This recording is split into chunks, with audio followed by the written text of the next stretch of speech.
మనందరం భక్తితో ఉండాలి అని అనుకున్నప్పుడు ఒక్క అడుగు ముందుకు వేస్తే ఆవిడ 10 అడుగులు ముందుకొచ్చి మార్గం చూపించి పైకెత్తడానికి సిద్ధంగా ఉంటుంది. పూజనీయురాలై ఎప్పుడూ మనని కాపాడుతుంది. కాబట్టి భట్టారికా స్వరూపమై ఉంటుంది. ఆ ఒక్క అడుగు మీరు ముందుకెయ్యండి అని ఎందుకంటుందంటే, బుద్ధినిచ్చాను కదా, మిగిలిన ప్రాణుల కంటే బుద్ధిని ఇవ్వలేదు, మనుష్య జన్మనిచ్చాను కదూ, ఇంద్రియములనిచ్చాను కదూ, శాస్త్రమునిచ్చాను కదూ, గురువునిచ్చాను కదూ, మంచి మనసునిచ్చాను కదూ, ఇన్ని మీకు ఇచ్చినప్పుడు మీరు ఒక్కసారి నా వైపు అడుగు వేసి అమ్మా అనండి చాలు. అది కూడా అనక్కర్లేదు. ప్రణిపాత ప్రసన్నా హిమైథిలీ జనకాత్మజ అలమేష పరిత్రాతం రక్షస్వో మహతో భయాత్ అంటారు వాల్మీకి మహర్షి రామాయణంలో. అమ్మవారి దగ్గరికి వెళితే నోరు విప్పి ఏం అనక్కర్లేదు, ఓసారి అలా నేల మీద పడిపోతే చాలు. మధురైలో మీనాక్షి పరదేవతా స్వరూపంగా తల్లి అవతరించినప్పుడు పరమశివుని యొక్క ఆనతి మేరకు సుబ్రహ్మణ్య స్వామియే ఉగ్రపాండ్యన్ అనేటటువంటి పేరుతో మీనాక్షి అమ్మవారి కడుపున జన్మించాడు. ఆయనకి పట్టాభిషేకం చేశారు. పట్టాభిషేకం చేసినప్పుడు ఒకనాడు సుబ్రహ్మణ్యుడికి ఎలా ఆయుధాలు ఇచ్చారో అలా ఇవ్వడం కాకుండా ఉగ్రపాండ్యన్ అన్న పేరుతో వచ్చినప్పుడు మాత్రం అమ్మవారు ఒక విశేషం చేసింది.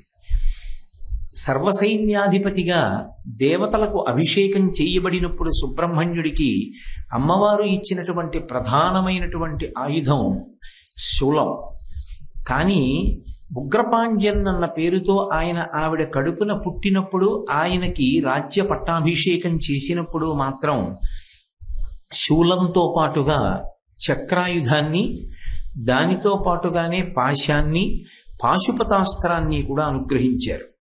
శంకరుడు పాశుపతాస్త్రాన్ని కూడా ఉపదేశం చేసింది సుబ్రహ్మణ్యుడు ఉగ్రపాండ్యంగా అవతరించినప్పుడు. అందుకే సుబ్రహ్మణ్యావతారంలో శంకరుడు ఆ ఉగ్రపాండ్యం యొక్క వైశిష్ట్యాన్ని నెలకొల్పడానికి మీనాక్షి పరదేవత తన అనుగ్రహాన్ని ప్రత్యేకంగా ఉగ్రపాండ్యం యందు ప్రసరించి ఆయన కీర్తి దశ దిశల వెలుగొందడానికి హేతుభూతులయ్యారు. ఒకానొక సమయంలో ఇంద్రుడు అలక చెందాడు. ఏమిటో సుబ్రహ్మణ్యుడు వీళ్ళ కడుపున పుట్టాడని, ఉగ్రపాండ్యుని పేరు పెట్టి పట్టాభిషేకం చేశారని చెప్పుకుంటున్నారు. వర్షాలకి అధిదేవతని నేను కదా, నేను వర్షం కురిపించకపోతే ఏమవుతుంది అని భాగవతంలో ఒకనాడు కృష్ణ పరమాత్మ మీద అలిగి ఎక్కువ వర్షాన్ని కురిపించినట్టు ఇక్కడికి వచ్చేటప్పటికి వర్షాలు కురిపించడం మానేశాడు. ఒక్క పాండ్యరాజ్యమునందే కాదు, చేర చోళ రాజ్యముల యందు కూడా వర్షములు లేవు. వర్షం లేకపోతే ధర్మం నిలబడదు, వర్షం లేకపోతే ప్రాణులకు అన్నం దొరకదు, అవ్యవస్థ ఏర్పడుతుంది. మహారాజు దాన్ని చక్కదిద్దవలసి ఉంటుంది. కాబట్టి ఆయన దేవాలయంలోకి వెళ్ళి శివలింగ రూపంలో ఉన్నటువంటి పరమశివుణ్ణి, మీనాక్షి పరదేవతని ఆశ్రయించి ప్రార్థన చేశాడు. వాళ్ళన్నారు, లోకంలో మర్యాద అని 3 అక్షరాలు ఉన్నాయి.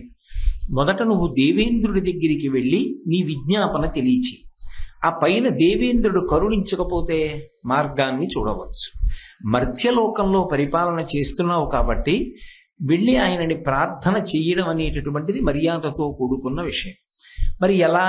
ఇక్కడి నుంచి బయలుదేరి విమానంలో దేవేంద్రలోకాన్ని చేరడానికి మార్గం ఎలా అని అడిగితే ఆయన అన్నారు, ఈ మధురై క్షేత్రంలో చతుర్దశి తిథి నాడు, అదృష్టం ఏమిటంటే ఇవాళ చతుర్దశి మాస శివరాత్రి, చతుర్దశి తిథి నాడు ఉపవాసం చేసి శంకరుణ్ణి ఆరాధించిన, అష్టమి తిథి నాడు మీనాక్షి పరదేవతని ఆరాధించి సోమవారం నాడు ఉపవాసం చేసి శంకరుణ్ణి అభిషేకం చేసిన వెంటనే మేము వాళ్ళ అవసరానికి ప్రతిస్పందిస్తాం. కాబట్టి నువ్వు కూడా ఇక్కడ మా కుమారుడవు అన్న విషయాన్ని పక్కన పెడితే క్షేత్ర ప్రాధాన్యతని దృష్టిలో పెట్టుకుని ఇక్కడ అనుష్ఠించవలసినటువంటి విధానాన్ని అనుష్ఠించు. దాని వలన నువ్వే కాదు, ఇలాగే అనుష్ఠానం చేస్తే చేర చోళ రాజులు కూడా నీతో కలిసి విమానంలో దేవేంద్రుడి యొక్క సన్నిధానానికి వెళ్ళవచ్చు. చేర చోళ రాజులు, పాండ్యరాజు అయినటువంటి ఉగ్రపాండ్యన్ అంటే సుబ్రహ్మణ్యుడు కూడా మధురై క్షేత్రంలో అలాగే ఉపాసన చేసి మీనాక్షి సుందరేశ్వరుల యొక్క అనుగ్రహానికి పాత్రులై దివ్యమైనటువంటి విమానంలో స్వర్గలోకంలో దేవేంద్రుడి సన్నిధానానికి చేరుకున్నారు. ఎప్పుడైతే శివాజ్ఞ ప్రకారం వీళ్ళ ముగ్గురు బయలుదేరి ఇంద్రలోకానికి వస్తున్నారని సుబ్రహ్మణ్యుడు తెలుసుకున్నాడో, ఆయన తను కూర్చున్నటువంటి వేదిక మీద ఆసనం కన్నా కిందకి ఒక 3 ఆసనాలు వేయించాడు. ఎంత దేవసేనాధిపతి అయినా, ఇంతకు ముందు ఎంత దేవదానవ సంగ్రామముల యందు పాల్గొని తన యొక్క రాజ్య సంరక్షణ కొరకు ప్రయత్నించిన వాడైనా, ఎంత పరమశివుని యొక్క కుమారుడైనా, ఎంత పార్వతీ పరమేశ్వరుల యొక్క అనురాగపు పట్టి అయి వాళ్ల యొక్క కోరిక మేరకు ఉగ్రపాండ్యన్ అన్న పేరుతో మధురై నగరంలో వెలిసినటువంటి వాడైనా, ఉద్భవించిన వాడైనా ఇవాళ మర్త్యలోకంలో ఉన్నాడు. కాబట్టి నేను ఆయనకి వేదిక మీద ఆసనం వేసి నాతో సమానంగా కూర్చోపెట్టడం ఏమిటి, ఆ కింద కూర్చోపెడదామని ఉగ్రపాండ్యన్కి కూడా ఆ క్రిందనే ఆసనం వేసి చేర, చోళ, పాండ్య రాజులకు ముగ్గురుకు ఆసనములను సిద్ధం చేయించాడు. ముగ్గురు సభాప్రవేశం చేశారు. కుర్చీలు చూపించి కూర్చోండి అన్నాడు. చేర, చోళ రాజులు ఇదే గొప్ప అనుగ్రహం ఇంద్రుడి సన్నిధానంలో కూర్చోవడం అని కూర్చున్నాడు. కానీ సుబ్రహ్మణ్యుడు మాత్రం తిన్నగా వేదిక మీదకి వెళ్ళి ఒక కుర్చీ లాక్కుని అందులో కూర్చున్నాడు. మీ స్వర్గలోకాధిపత్యం నిలబడడానికి ఎన్నో మాటలు దేవదానవుల సంగ్రామంలో సర్వసైన్యాధిపత్యం వహించిన వాడను నేను. ఇవాళ మర్త్యలోకంలో పరిపాలన చేస్తున్నానన్న కారణానికి నువ్వు నన్ను ఇంత చిన్నబుచ్చవలసిన అవసరం లేదని. పైకి ఏదైనా అంటే గొడవ వస్తుంది. అపారమైన శక్తివంతుడు సుబ్రహ్మణ్యుడు. ఆయనతో తాను యుద్ధం చెయ్యలేడు. అలాగని ఊరుకుంటే తన గౌరవానికి ఏదో భంగపాటు జరిగినట్టుగా భావించాడు. భావించి ఇటు తిరిగి ఉగ్రపాండ్యంతో మాట్లాడకుండా అటు తిరిగి చేరచోళరాజులతో మాట్లాడాడు. మీకేం కావాలని అడిగాడు. మాకు వర్షాలు లేవు, చాలా బాధపడుతున్నాం. మీకు కావలసినన్ని వర్షాలు అనుగ్రహిస్తున్న, నెలకి 3 వానలు పడతాయి. పాడి పంటలతో మీ రాజ్యాలు సస్యశ్యామలంగా ఉంటాయి, వెళ్ళి రండి అన్నాడు. ఇటు తిరిగి ఉగ్రపాండ్యన్ వంక ఆ మాట అనలేదు సరికదా, ఆయన్ని అవమానించాలని మీతో నేను మనవి చేశాను కదూ. మధురైని పరిపాలించేటటువంటి రాజులకు ఒక లక్షణం ఉంది. మీనాక్షి పరదేవతకి కూడా ఆ లక్షణం ఉంది. ముత్యాలతో ఎక్కువగా సంబంధం ఉంటుంది వాళ్ళకి. అందుకే ముక్తాహారల సత్కిరీట రుచిరాం అన్నారు కదా శంకర భగవత్పాదులు. ఒక మనిషి పైకి ఎత్తడానికి వీలు లేనంత బరువైన ముత్యాల హారం ఒకటి, అంటే అంతలావునున్న ముత్యాల హారం ఒకటి 10 మందితో తెప్పించి సుబ్రహ్మణ్యుడికి బహూకరించండి, ఉగ్రపాండ్యునికి బహూకరించండి అన్నాడు. ఇప్పుడు అంత పెద్ద హారం ఎత్తి మెడలో వేసుకుని ఎలా నడుస్తాడు అనుకున్నాడు. ఆయన అలవోకగా దాన్ని తీసి మెడలో వేసుకున్నాడు. మీరొక భంగపాటు జరిగింది. అందుకని వర్షం కురిపిస్తానని అవకాశం ఇవ్వలేదు.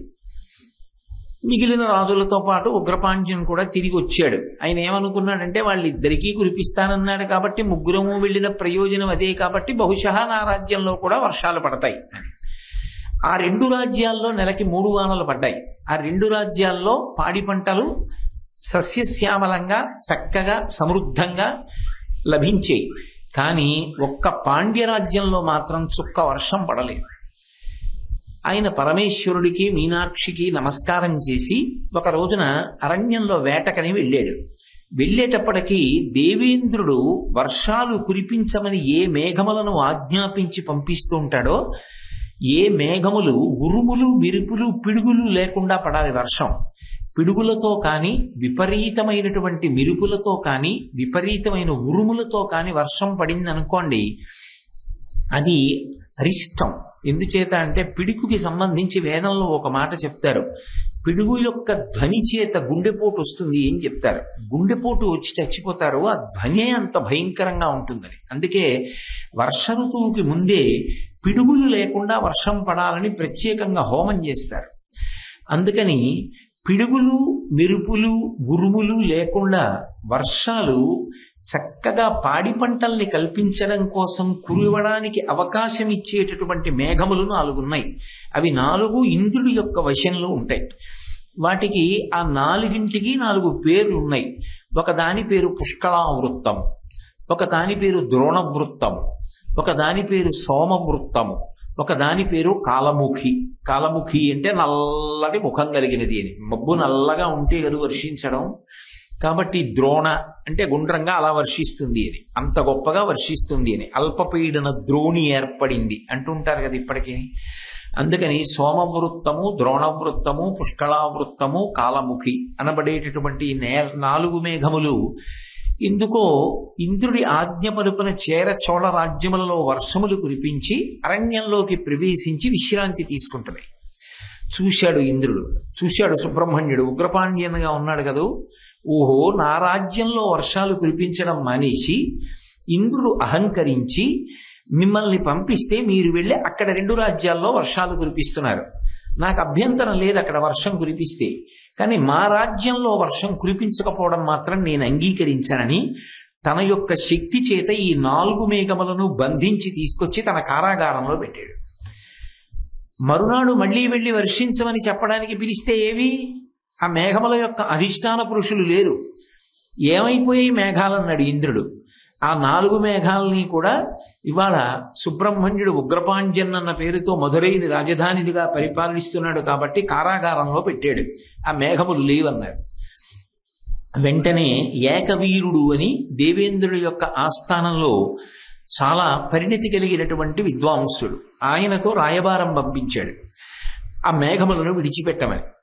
ఈలోగా ఆయన వెళ్లి రాయబారం చెప్పి అసలు ఏమంటాడు ఉగ్రపాండ్యన్ అన్న దాని గురించి వినకుండానే నా అంతటి వాణ్ణి లొంగవలసిన అవసరం ఏముంది? మర్త్యుడు భూలోకంలో పుట్టిన వాడికి ఇంత టెంపరితనమా?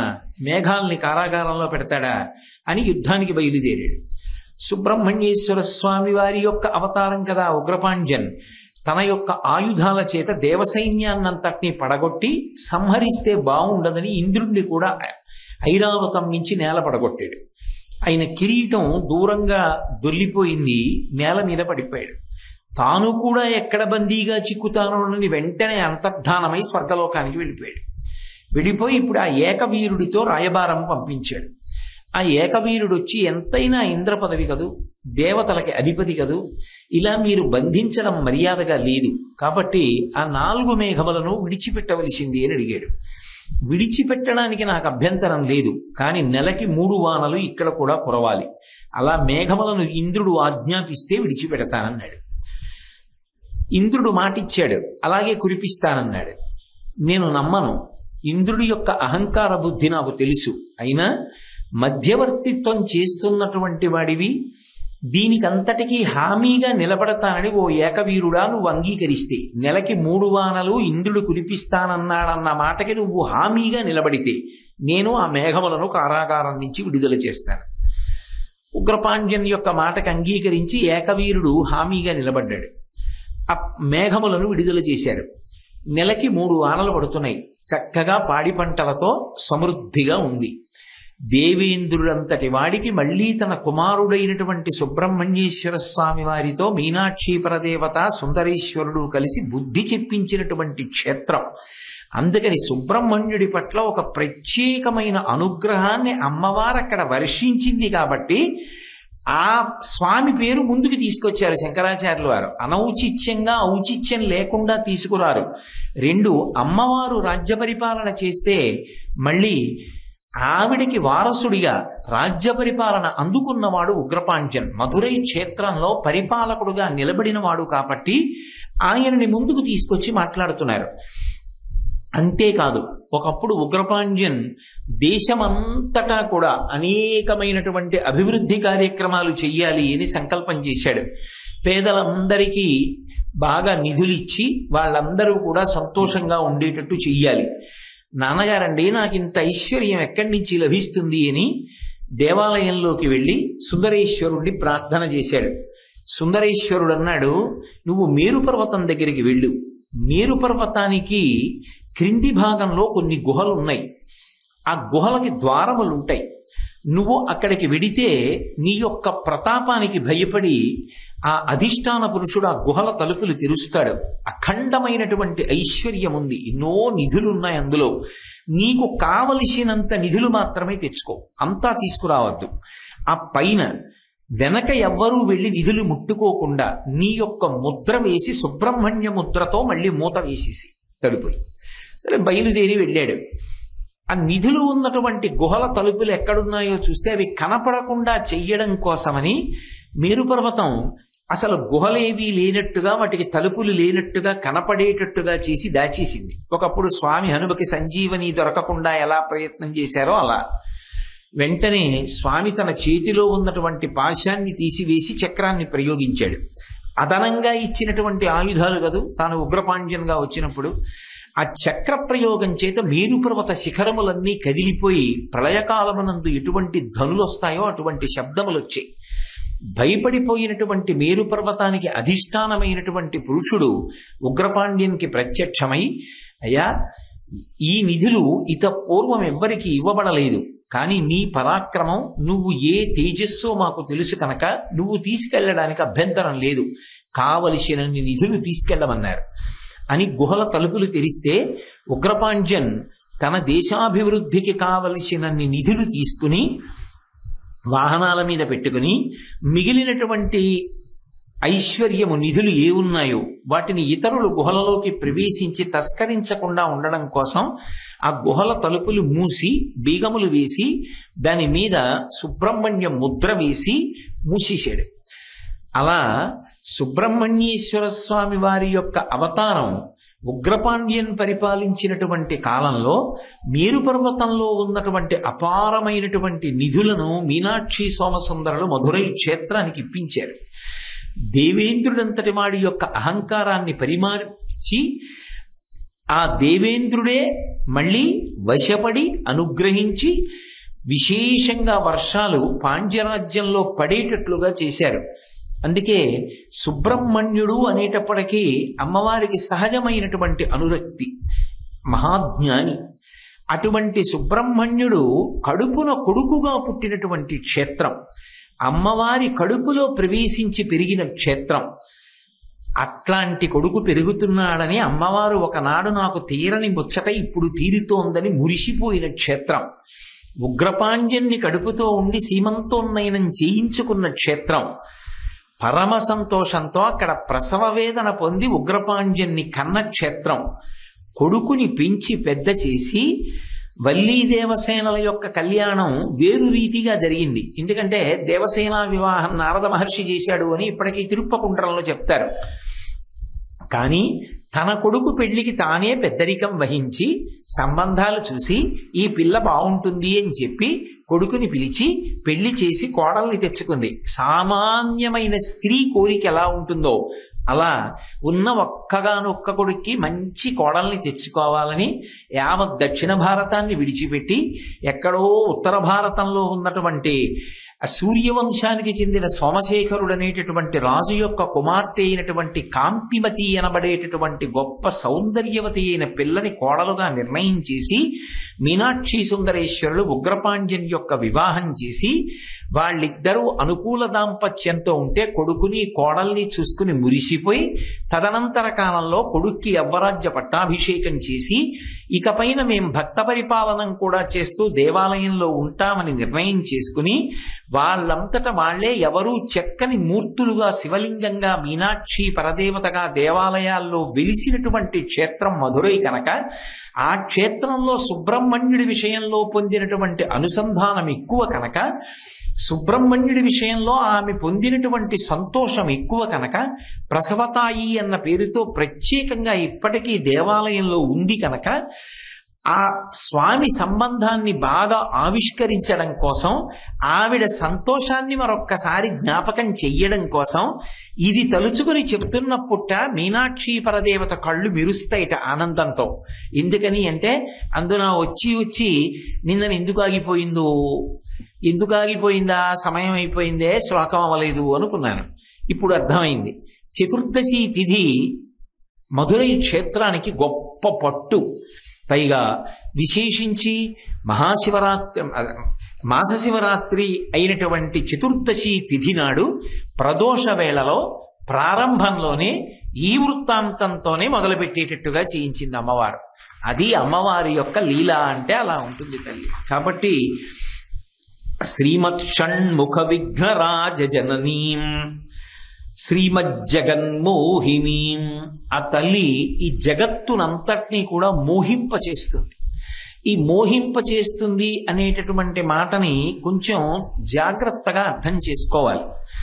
చూశారు, అమ్మవారి గురించి ఒక ప్రార్థనా శ్లోకం చెప్తూ ఉంటారు. సింధూరారుణ విగ్రహం త్రినయనాం మాణిక్య మౌళి స్ఫురత్ తారానాయక శేఖరాం స్మితముఖీం ఆపీనవక్షోరుహాం పాణిభ్యాం అళిపూర్ణ రత్న చషకం రక్తోత్పలం బిభ్రతీం సౌమ్యాం రత్నఘటస్థ రక్తచరణాం ధ్యాయేత్ పరామంబికాం అంటారు. ఆవిడ చేతిలో ఒక రత్నములు పొదిగిన కుండ పట్టుకుంటుంది, పాత్ర. అందులో తేనె ఉంటుంది, దాని మీద తుమ్మెదలు తిరుగుతుంటాయి. దాని అర్థం ఏమిటో తెలుసా? అమ్మవారి దగ్గర రెండు విశేషాలు ఉన్నాయి. అందుకే అమ్మవారికి సామాన్యంగా వాడే నామం ఏమిటంటే దేవి. దేవీ నవరాత్రులు అంటారు. దేవీ పూజ చేస్తున్నాం, దేవీ భాగవతం. దేవి అన్న మాట ఎందుకు వాడతారంటే, దివ్వు అంటే రెండు అర్థాలు. ఒకటి ప్రకాశించున్నది, రెండవ అర్థం క్రీడించున్నది, ఆడుకుంటూ ఉంటుంది ఆవిడ. ఆవిడ యొక్క రూపం ఇప్పుడు ప్రకాశమే. ఇంకా ఏమిటి ఆవిడ ఆట అంటే, మనుష్య జన్మ అన్ని జన్మలలోకి పరమోత్కృష్టమైనటువంటి జన్మ. అంత గొప్ప జన్మనిచ్చి జ్ఞానేంద్రియ కర్మేంద్రియ సంఘాతమైనటువంటి శరీరాన్నిచ్చి బుద్ధినిచ్చి ప్రమాణంగా స్వీకరించమని వారు చెప్పినటువంటి మాటలని శిరోధార్యంగా పుచ్చుకొమ్మని మహానుభావులు చంద్రశేఖరేంద్ర సరస్వతి మహాస్వామి వంటి గురువులనిచ్చి శాస్త్రమునిచ్చి, ఆ తల్లి మీరు ఈ భక్తిని తెలుసుకోండి, ఈ తత్వాన్ని తెలుసుకోండి, ధరించండి అని పంపిస్తే శాస్త్రం అక్కర్లేదు, గురువుగారు అక్కర్లేదు, దైవం అక్కర్లేదు. కేవలముగా ఇక్కడ లభించేటటువంటి భౌతికమైన సుఖములు ఇంద్రియముల చేత అనుభవించేవేవున్నాయో వాటిని మార్చి మార్చి ఇంద్రియములను మనసుతో కలుపుతూ అనుభవించి దాని వలన జీవితం గడిచిపోతే జాలనుకునేటటువంటి లౌల్యము కలిగినటువంటి వారెవరుంటారో అటువంటి వారిని ఆ లౌల్యములోనే తిప్పుతుంది.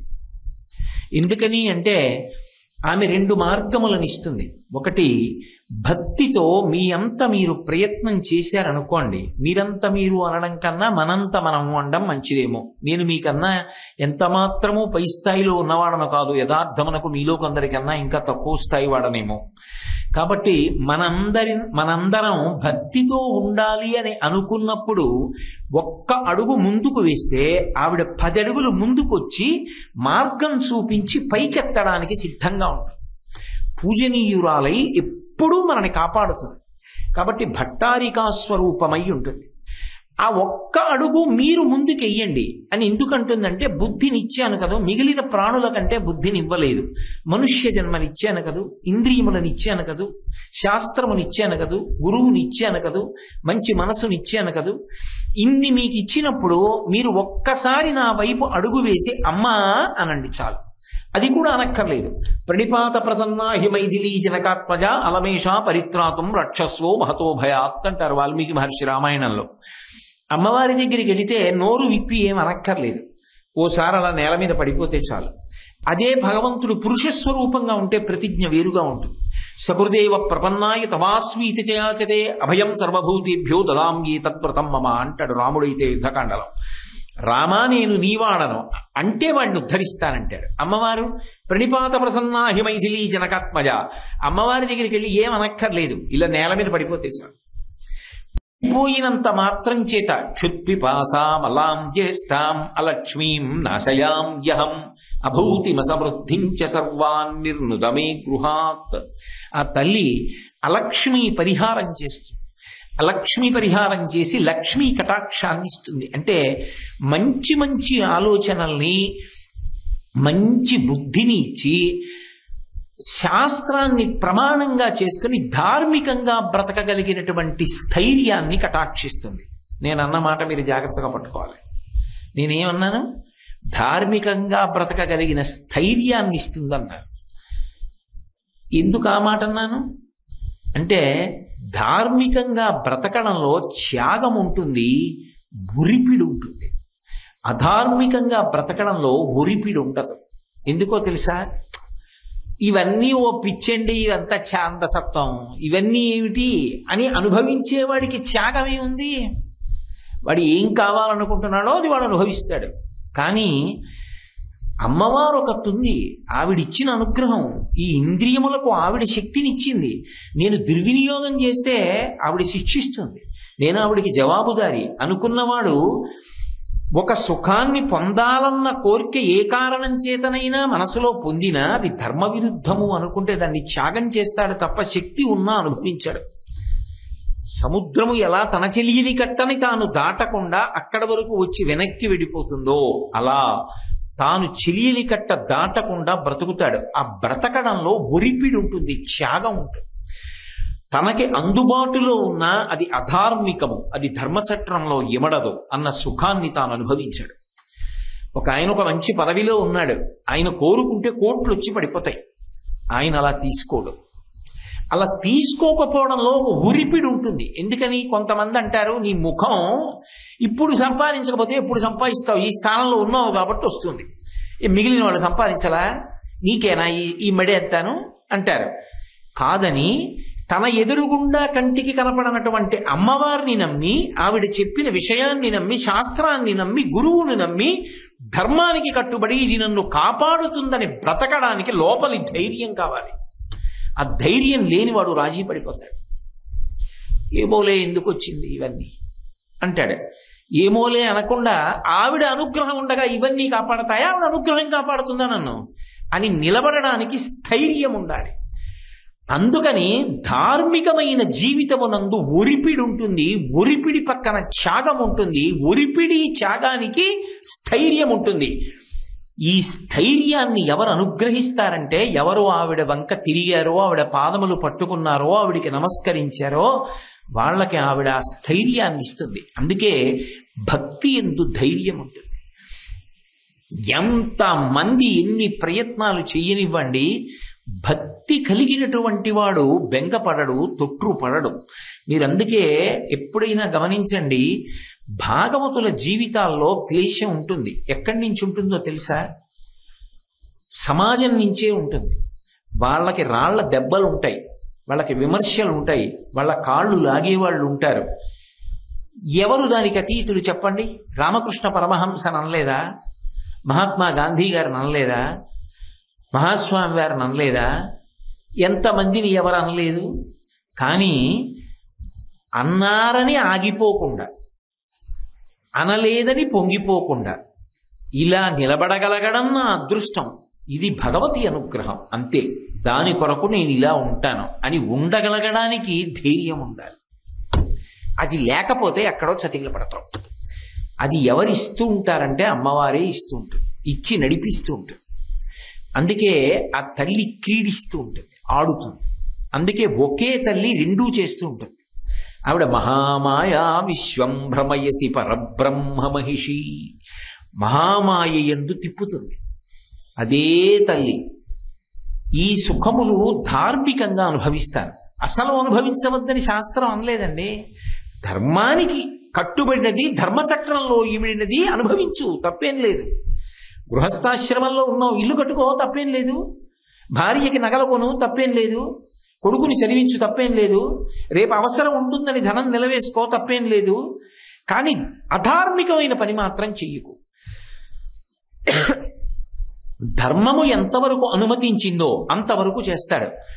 అది ధర్మ చట్టం దాటుతోంది, చేయడు. అలా చెయ్యకుండా ఉండడంలో ఒరిపిడి ఉంటుంది. ఆ ఒరిపిడికి తట్టుకుని నిలబడతాడు. ఎందుకు నిలబడ్డాం అంటే నమ్మకం. ఎక్కడదా నమ్మకం అంటే ఆవిడ ఉందని నమ్మకం. ఆవిడ ఉందన్న నమ్మకం ఆవిడ నిరూపించి చూపిస్తూ ఉంటుంది, ఆ ధైర్యాన్ని ఇస్తూ ఉంటుంది. నేనున్నాను రా బిడ్డ, నీకెందుకు రా అంటూ ఉంటుంది. అందుకే అలా ఇచ్చి తిప్పుతుంది. ఇక్కడ బాగుంది బాగుంది బాగుంది అనుకున్నవాడు ఏమైపోతాడు? ఇంద్రియముల సుఖానికి వశపడ్డాడు అనుకోండి, ఆ ఇంద్రియములు ఒకనాడు బడలిపోతాయి. వయసిగతే కామ వికార శుష్కే నీరే కక్కాసార క్షీణే విత్తే పరివారో జ్ఞాతే తత్వే సంసార అంటారు శంకరులు. వయసు అయిపోయిన తర్వాత కామవికారం ఏది?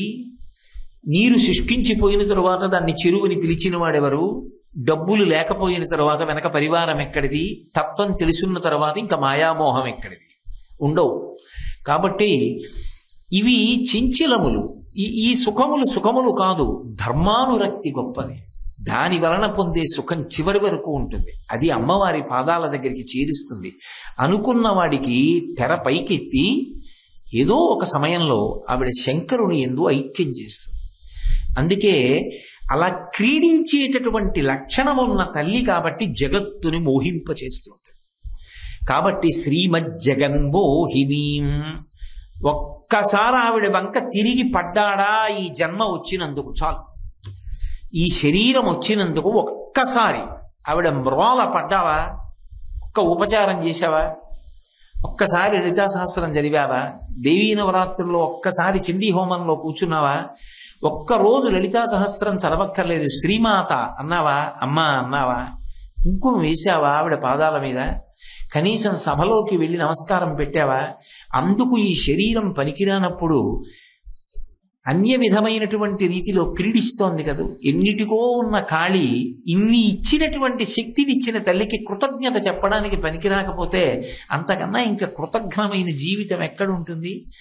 ఒకరు ఉద్యోగం ఇచ్చారు, ఆయన వల్ల ఉద్యోగం చేస్తున్నావు, అధికారం ఉన్నది, ఎంతో ఐశ్వర్యం ఉన్నది, ఆయన నీకు కనపడ్డారు, ఆయనతో మాట్లాడలేదు, ఆయనకి నమస్కారం చెయ్యవు, నువ్వు ఎవరితో ఎంత మాట్లాడి ఉపయోగం ఏముంది? ఇవాళ నీ అభ్యున్నతికి అంతటికీ ఆయన కారకుడు, ఆయన కనపడగానే నమస్కారం చెయ్యాలి. అది కృతజ్ఞత.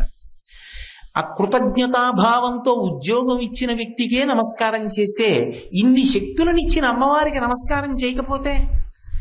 అయితే చిత్రం ఏమిటో తెలుసా అండి, ఆవిడ క్రీడిస్తుంది, ఇలా తిరుగు, తర్వాత ఏమవుతుందో తెలుస్తున్నట్టు. ఏమవుతుంది? ఎన్నాళ్ళు ఉంటుంది దిక్కుమాల శరీరం? ఓ 70 ఏళ్ళు, ఓ 80 ఏళ్ళు, ఓ 90, కాదు 100 పడిపోతుంది కదా ఇప్పుడప్పుడు. తర్వాత జీవుడు కోట్ల కోట్ల జన్మలు అధోగతిని పొందుతాడు. కానీ త్యాగబుద్ధితో ఉరిపిడిని తట్టుకోవడానికి కావలసిన స్థైర్యం ఆవిడే ఇస్తే ఏదో బాధతో చేస్తాడని మీరు అనుకోకండి. ధార్మికంగా ఉండేవాడు. మీకు నేను ఒక విషయం చెప్పనా, లౌకిక సుఖముల వైపు ఉండి ధర్మాన్ని విడిచిపెట్టిన వాడికి ఎప్పుడూ మనసులో దిగులుంటుంది, బెంగుంటుందండి. ఎందుకో తెలుసా?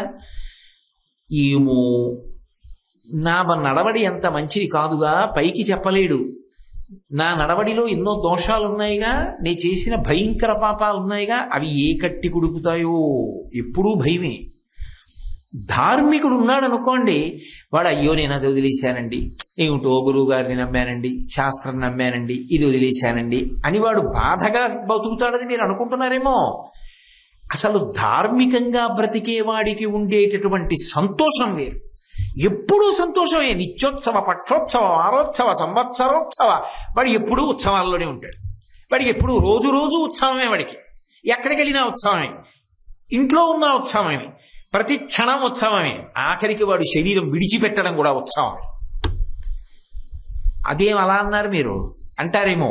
శంకర భగవత్పాదులే చెప్పారో చోట, యదా పుత్ర మిత్రాదయో మత్సకాశీ ఉదాత్యస్య కీదృశీయోత శంతి తదా దేవ దేవేశ గౌరీశ శంభో నమస్తే శివాయో త్యజస్రం బ్రవాణి. ఆయన వెళ్ళిపోతుంటే ఆ కొడుకులు, కూతుళ్ళు, బంధువులు వచ్చి అయ్యో అయ్యో అయ్యో అయ్యో ఇంత మర్యాదస్తుడు, ఇన్ని గౌరవాలు పొందినవాడు ఆయన నేల మీద పడుకోబెట్టేశారు అని ఏడుస్తారేమో. స్నేహితులు అయ్యయ్యో ఇన్ని సత్కారాలు పొందినవాడు, ఇంత గౌరవాన్ని పొందినవాడు ఆయన అలా పడుకోబెట్టేశారు అని ఏడుస్తారేమో. భార్య, ఇతరులు ఏడుస్తారేమో. వాడు మాత్రం ఉత్సవంగా వెళ్ళిపోతాడు. ఎలాగో తెలుసా? స్వామి బ్రతికున్నంత కాలం నా శాయి శక్తులా నీ గురించి ఆలోచించా, నీ గురించి చదివా, నీ గురించి అనుష్ఠించా, నీ గురించి చెప్పుకున్నా, నీ గురించి పాడుకున్నా, నిన్నే స్మరిస్తూ సంతోషంగా బ్రతికా. అమ్మయ్యా ఈ ఒరిపిడులు పోయాయి. ఇప్పుడు ఇంకా సంతోషంగా అదిగో నీ పాదపంజరంలోకి చిలక ఎగిరి వచ్చేస్తోంది. ఇక పైన హాయిగా సంతోషంగా నీ పాద పంజరంలో కూర్చుని ఆడుకుంటా. ఇంకా నేను అన్ని బంధాలకి అతీతుణ్ణి అని చెమట పట్టిన బట్ట విప్పినట్టు, ఉత్తరీయం తీసి పక్కన పారేసినట్టు శరీర త్యాగం చేసి ఈశ్వరుడు ఎంతో ఐక్యమైపోతాడు. అది ఆయనకి ఉత్సవమే. కాబట్టి ధార్మికులకు ఉత్సవము లేనిది లేదు. ధార్మికుడు బరువుగా బతుకుతాడని మీరు అనుకోకూడదు. నిజానికి ధార్మికుడి జీవితమే పరమ సంతోషంగా ఉంటుంది. అసలు ధార్మికుడు కష్టాలలో ఉన్నట్టున్నా ఆయన జీవితం గురించి చదువుతుంటే సంతోషంగా ఉంటుంది. అందులోంచి మనకు పూనికి వస్తుంది. రామాయణం చదువుతుంటే రాముడు సుఖపడ్డాడని ఉందండి, కష్టపడ్డాడని ఉంది. మరి ఎందుకు చదువుతాం? పిల్లలకి ఎందుకు రాముడి పేరు పెడతాం? ఎందుకు రామనామని రాస్తాం? అంటే ధర్మాన్ని ఊడ్చుకుని సంతోషాన్ని పొందాడు అన్ని కష్టాల్లో కూడా. ఆ సంతోషం మాకు అలా కావాలని రామాయణం చదువుతాం కదా. కాబట్టి ఆ తల్లి శ్రీమక్షణ్ముఖ విఘ్నరాజ జననీం, తల్లి శ్రీమజ్జగన్మోహినీం మీనాక్షీం ప్రణతోస్మి సంతతమహం కారుణ్యవరాన్నిధిం. దయకు సముద్రమైన దానా తల్లి, నీకు సంతతమహం, ఎల్లప్పుడూ నీకు నమస్కరించుచున్నాను అంటే ఇలాగే ఉండిపోమ్మని కాదు దాని ఉద్దేశ్యం. ఆవిడ కారుణ్యమును స్మరిస్తుంటే మనసులో ఆలోచనలు అలా వస్తుంటే రోమాంచితమై ఆవిడ పట్ల పూజ్య భావనతో కృతజ్ఞతాభావముతో శిరస్సు వంచి ఆనందమును పొందెదరుగాక అని. శ్రీమత్సుందరనాయకీం, ఆ శ్రీకారాన్ని అలాగే కొనసాగిస్తున్నారు శంకర భగవత్పాదులు. ఆమె సుందరేశ్వరుని యొక్క ఇల్లాలు. పరమశివుడికి సుందరుడు అని ఒక పేరు. అయితే ఒక చమత్కారం ఉంటుంది. ఆయన పైకి కనపడేది నిజంగా అసలు సుందరంగా కనపడ్డం. రెండు లోకంలో మీరు ఆలోచించండి, ఏదైనా చూడకూడదని చూశారనుకోండి శివ అంటాం. అసలు శివుణ్ణి చూస్తే ఏమనాలి? ఎందుకని అంటే దూర్జటి దిప్పి పొడిచాడు కాళహస్తీశ్వర శతకంలో. వన్నీ ఏనుగుతోలు దుప్పటం, బువా కాలకూటంబు, చీగిమ్మే బ్రహ్మకపాలము, ఉగ్రమగు భోగే కంఠహారంబు, నిన్నీలాగున నుండియున్ తెలిసియున్ నీపాద మూలంబునం చేర్చన్ నారాయణుడు ఎట్లు మానసమునం శ్రీకాళహస్తీశ్వర. రక్తం కారిపోతున్న మాంసంతో ఉన్నటువంటి ఏనుగు దుప్పటి, ఏనుగు తోలు కట్టుకుంటాడు. ఆయనకి చేతకాక కాదు, గజాసురుడు అడిగాడని కట్టుకున్నాడు. దానికి దుర్వాసన రాదు, ఆయన అడిగాడు.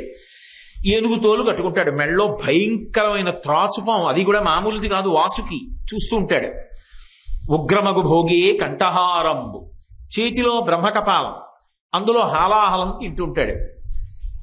ఏమిటంత అందంగా ఉన్నాడు? మేఘశ్యామం పీతకౌశేయవాసం శ్రీవత్సాంకం కౌస్తుభోద్భాసితంగం పుణ్యోపేతం పుండరీకాయతాక్షం విష్ణుం వందే సర్వలోకైకనాథం. ఆయన బాగుంటాడా ఈయన బాగుంటాడా? నిష్పక్షపాతంగా చెప్పండి. ఆయనే బాగుంటాడు విష్ణువు.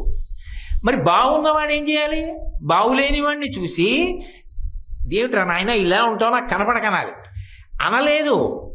ఆయన గురించి తపస్సు చేసి అబ్బా ఏమంతామండి మీ శరీరంలో నన్ను అర్ధభాగం ఇచ్చి రక్షించండి అని అడిగి శంకరనారాయణ ఎక్కడుందో తెలుసా? శంకరనారాయణ ఎక్కడైనా మీకు సాధారణంగా లోకంలో శివకేశవులు ఇద్దరూ కలిసినటువంటి రూపం ఉంటుంది. ఉంటే దాన్ని ఏదో హరిహర స్వరూపము అని పిలుస్తూ ఉంటారు. కానీ ఒక్క మధురై క్షేత్రంలో మాత్రం హరిహర స్వరూపం అనరు, శంకరనారాయణ అంటారు. ఆ శంకరనారాయణ తీసుకొస్తున్నారు ఇక్కడికి శంకరాచార్యులు వారు. ఎలా అంటే నిజానికి శంకరుడి రూపమంత అందమైన రూపం ఈ లోకంలో ఎక్కడా ఉండదు. కోటి సూర్య ప్రతీకాశం సర్వావయవ సుందరం అప్రాకృత శరీరం తం అతిమన్మథరూపిణం ఘృతరీతి ఘనీభూతం సచ్చిదానంద విగ్రహం గంగాట యమునా చైవ విధత్తస్మనుచామరే అంటారు వ్యాసుడు లింగ పురాణంలో. ఆయన నడిచి వెడుతుంటే వెనక గంగా యమున అధిష్టాన దేవతలు నిలబడి ఆయన ఉత్తరీయాన్ని ఎత్తి పట్టుకుంటాయట. కోటి సూర్యుల పగిది వెలిగిపోతుంటాడు. అంతటి అందగాడు కనుక ఆయన సుందరుడు. నిజానికి అది సౌందర్యం, బాహ్యంలో అందం. అయితే మీరు ఒక్కటి జ్ఞాపకం పెట్టుకోండి, చాలా అందమైన చిరునవ్వు వెనక భయంకరమైనటువంటి పాపపు ఆలోచన ఉండవచ్చు. పరమ వికృతమైనటువంటి శరీరం లోపల అమృత భాండం లాంటి హృదయం ఉండవచ్చు. శంకరుడు పైకి అందగాడు, లోపల అందగాడు. లోపలి అందం ఏమిటి? ఆ అందం అమ్మగా మారి నిలబడగలగడం. ఇంకంతకన్నా ఏం చెప్పాలి? ఆయనే అయ్యగా నిలబడగలడు, ఆయనే అవసరమైతే అమ్మగానూ నిలబడగలడు. పరమ కారుణ్యంతో పరమ ప్రేమతో ఉంటాడు, ఉద్ధరించడానికి చూస్తాడు తప్ప పాడు చెయ్యడం అన్నమాట ఆయనకి తెలియదు. అందుకే శివ. స ఉమ ఎప్పుడూ అమ్మవారితో కలిసే ఉంటాడు. అందుకే మీనాక్షి పరదేవతకు భర్త అయి సోమసుందరుడిగా వచ్చాడు.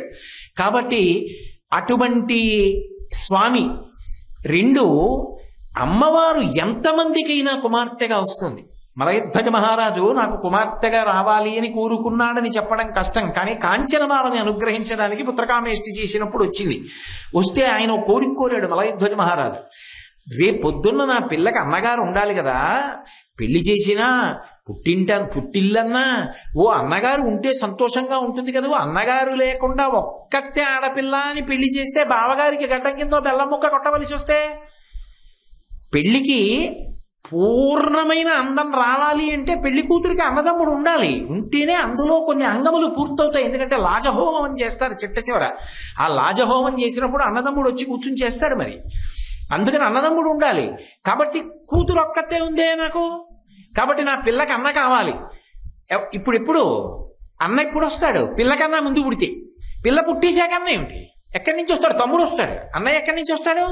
అన్నయ్య రాడు. కానీ మలయధ్వజ మహారాజు విచిత్రమైన కోరిక కోరాడు, నా పిల్లకి అన్న కావాలన్నాడు. ఆ పిల్లకి అన్న ఎప్పుడూ ఉంటాడు లోకంలో, ఎవరైనా. శ్రీ మహావిష్ణువు, నారాయణ నారాయణి.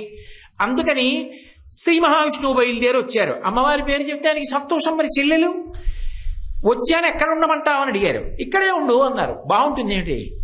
చెల్లెలు బావగారు ఇంట్లో, బావగారు ఎప్పుడు ఉంటే ఏం బాగుంటుంది? శిగులు ఉన్నట్టు ఉంటుంది. ఎక్కడో గాంధార రాజ్యంలో ఉండవలసిన వాడు వచ్చి హస్తినాపురంలో దుర్యోధనుడి దగ్గర కూర్చుంటే అంత అసహ్యంగా ఉంది. అలాగే ఏమిటి, నేను వచ్చేసి ఇక్కడ ఉంటే ఏం బాగుంటుంది? అందుకని ఇంకొక చోటు చూపించి అక్కడ ఉంటానన్నాడు. నది హద్దుంది కాబట్టి వైఘైకి అవతల వైపు వృషభగిరి అనేటటువంటి పేరుతో అమ్మవారు వెలిసింది. ఇప్పటికీ ఆ కొండ అమ్మవారి రూపంలో గుడి వెనకాతల ఉంటుంది. ఆ వృషభగిరి దర్శనం చేస్తే చాలు పూర్వీకుల పాపాలు కూడా పోతాయంటారు. అళగర్ పెరుమాళ్ అంటే పరమ అందగాడు అని, నిజంగా అలా ఉంటాడు. అంత అందగాడిగా అళగర్ పెరుమాళ్ళుగా వెలిశాడు. ఆ అన్నగారు వచ్చి మీనాక్షి అమ్మవారిని కన్యాదానం చేస్తుంటాడు. ఇప్పటికీ కళ్యాణానికి ఆ వైఘై దాటి వస్తూ ఉంటాడు ఆయన, ఆ పాండ్యరాజ్యంలోకి వస్తూ ఉంటాడు. కాబట్టి మహాందగాడైనటువంటి స్వామి బాహ్యమునందు ఆంతరమునందు కూడా అమ్మవారు ఎంతమందికైనా బిడ్డగా వస్తుంది. మలయధ్వజ మహారాజుకి కుమార్తెగా రాలా, కాంచనమాలకి కుమార్తెగా రాలా, ఎప్పుడో కోరుకున్న ఇచ్ఛామతికి కుమార్తె కాలా, అవుతుంది. కానీ ఆమె మాత్రం ఎన్ని రూపాలలో వచ్చినా, ఎన్ని అవతారాలలో వచ్చినా ఆమె మాత్రం ఎప్పుడూ సోమసుందరునకు మాత్రమే ఇల్లాలు, ఒక్క శంకరునకు మాత్రమే ఇల్లాలు తప్ప వేరొకరికి ఇల్లాలిగా నిలబడడం మాత్రం ఆమె అంగీకరించదు. సరికదా? ఎవరైనా పురుషుడు ఆమె దగ్గరికి వెళ్ళినప్పుడు, మగవాడు ఆమె దగ్గరికి వెళ్ళినప్పుడు నేను పురుషుడను నేను మగవాడిని అన్న భావనతో వెళ్ళాడు అనుకోండి, ఆమె కన్ను ఎరుపు జీర కనపడుతుంది. శివే శృంగారార్ద్ర తదితరజనే కుచ్చనపరా, అమ్మా నేను నీ బిడ్డనమ్మా అని వెళ్ళాడు అనుకోండి, అమ్మవారి కళ్ళల్లో కారుణ్యరసం కనపడుతుంది. అందుకని అమ్మా నువ్వు ఎప్పుడూ ఆ సోమసుందరులకు ఇల్లాలివే. లోకంలో సాధారణంగా లక్షణం ఏమిటంటే స్వామివారు అవతారం తీసుకుంటారు, అమ్మవారు అనుసరిస్తారు. మీరు విష్ణువు విషయంలో చూడండి, విష్ణువు అవతారాలు తీసుకుంటారు, అమ్మవారు ఏం చేస్తుంది? నిత్యానపాయని కనుక ఆయన వెనకాతలే ఆవిడ కూడా వెడుతుంది. ఆయన ఒకనాడు కృష్ణ భగవానుడిగా వచ్చాడు, ఆవిడ రుక్మిణీదేవిగా వచ్చింది. అనగా ఆదిలక్ష్మి అయిన రుక్మిణితోడ క్రీడ సల్పుచున్న కృష్ణ చూచి పట్టణంబులోని ప్రజలుల్లసిల్లి ప్రీతిలగుచు ముక్త భీతులగుచు. కాబట్టి ఆయన అవతారంగా వస్తాడు, అమ్మవారు వస్తుంది వెనకాల. ఒకనాడు రాముడిగా వచ్చాడు. శ్రీరమ సీతగాగ నిజ సేవక బృందము వీరవైష్ణవాచార జనంబుగాగ విరజానది గౌతమిగాగ వికుంఠమున్నాలయ భద్రశైల శిఖరాగ్రముగాగ వసించు చేతనోద్ధారకుడైన విష్ణుడవు దాచరది కరుణాపయోనిధి. ఆమె సీతమ్మగా వచ్చింది. అవతార స్వీకారం ఎవరు చేస్తారు? విష్ణువు చేస్తారు. విష్ణువు యొక్క చెల్లెలు అన్నప్పుడు ఈవిడ కూడా ఎవరు? విష్ణు స్వరూపిణి. అందుకే దుర్గా చేతిలో శంఖచక్రాలు పట్టుకుంటుంది. మీరు చూశారో లేదో, కాంచీపురంలో దుర్గాదేవి చేతుల్లో శంఖచక్రాలు ఉంటాయి. అందుకే శాస్త్రం ఒక మాట అంటుంది, దుర్గా అని ఒకసారి అను, నీ జీవితంలో చాలంటుంది. దుర్గా అని అనడానికి కొంచెం మనసు సంశయిస్తుంది. అమ్మ కదా దుర్గా అంటామా, అందుని దుర్గమ్మ అంటుంటాం. అటువంటి దుర్గమ్మ చేతిలో శంఖచక్రాలు పట్టుకుంటుంది. అంటే వైష్ణవీ స్వరూపిణి, ఆవిడ విష్ణు స్వరూపం. కాబట్టి ఆవిడ ఏం చేస్తుంది? అవతారం తీసుకుంటుంది. అందుకే అమ్మవారికి అవతారాలు ఉంటాయి, విష్ణువుకి అవతారాలు ఉంటాయి. విష్ణు అవతారం తీసుకుంటే లక్ష్మి వెనకాతలు వస్తుంది, అమ్మవారి అవతారం తీసుకుంటే శంకరుడు వెనకాల వస్తాడంటే అప్పుడు ఆవిడ యొక్క పాతివ్రత్యానికి బాగుంటుందా? బాగుండదు. అదంతా మర్యాదగా ఉండదు. ఆవిడ అవతారం తీసుకుంటే కేవలంగా ధర్మ సంస్థాపన చేస్తుంది. అసలు ఆమె శివుని విడిచిపెట్టి ఉండడం అన్న సమస్య లేదు, శివుడు వెనకాల రావడం అన్నది లేదు.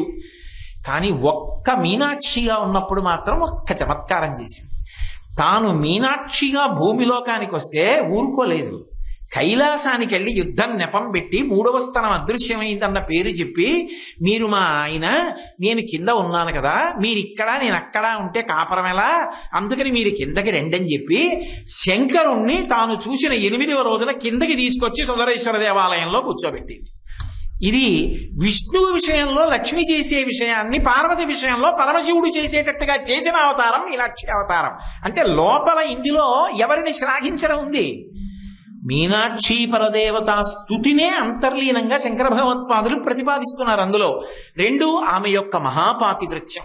ఎంతమందికైనా కూతురుగా వస్తుంది, కానీ ఆమె ఎప్పుడు ఎవ్వరికీ మాత్రం భర్తృస్థానం అనేటటువంటి విషయాన్ని ప్రతిపాదన లేదు, ఆలోచన లేదు. అసలు అటువంటి విషయం గురించి చర్చ కూడా ఉండడానికి వీల్లేదు. కాబట్టి శ్రీమత్సుందరనాయకీం, ఆ తల్లి భయహరాం జ్ఞానప్రదాం నిర్మలాం, కలిపేస్తున్నాను అన్ని, భయహరాం జ్ఞానప్రదాం నిర్మలాం.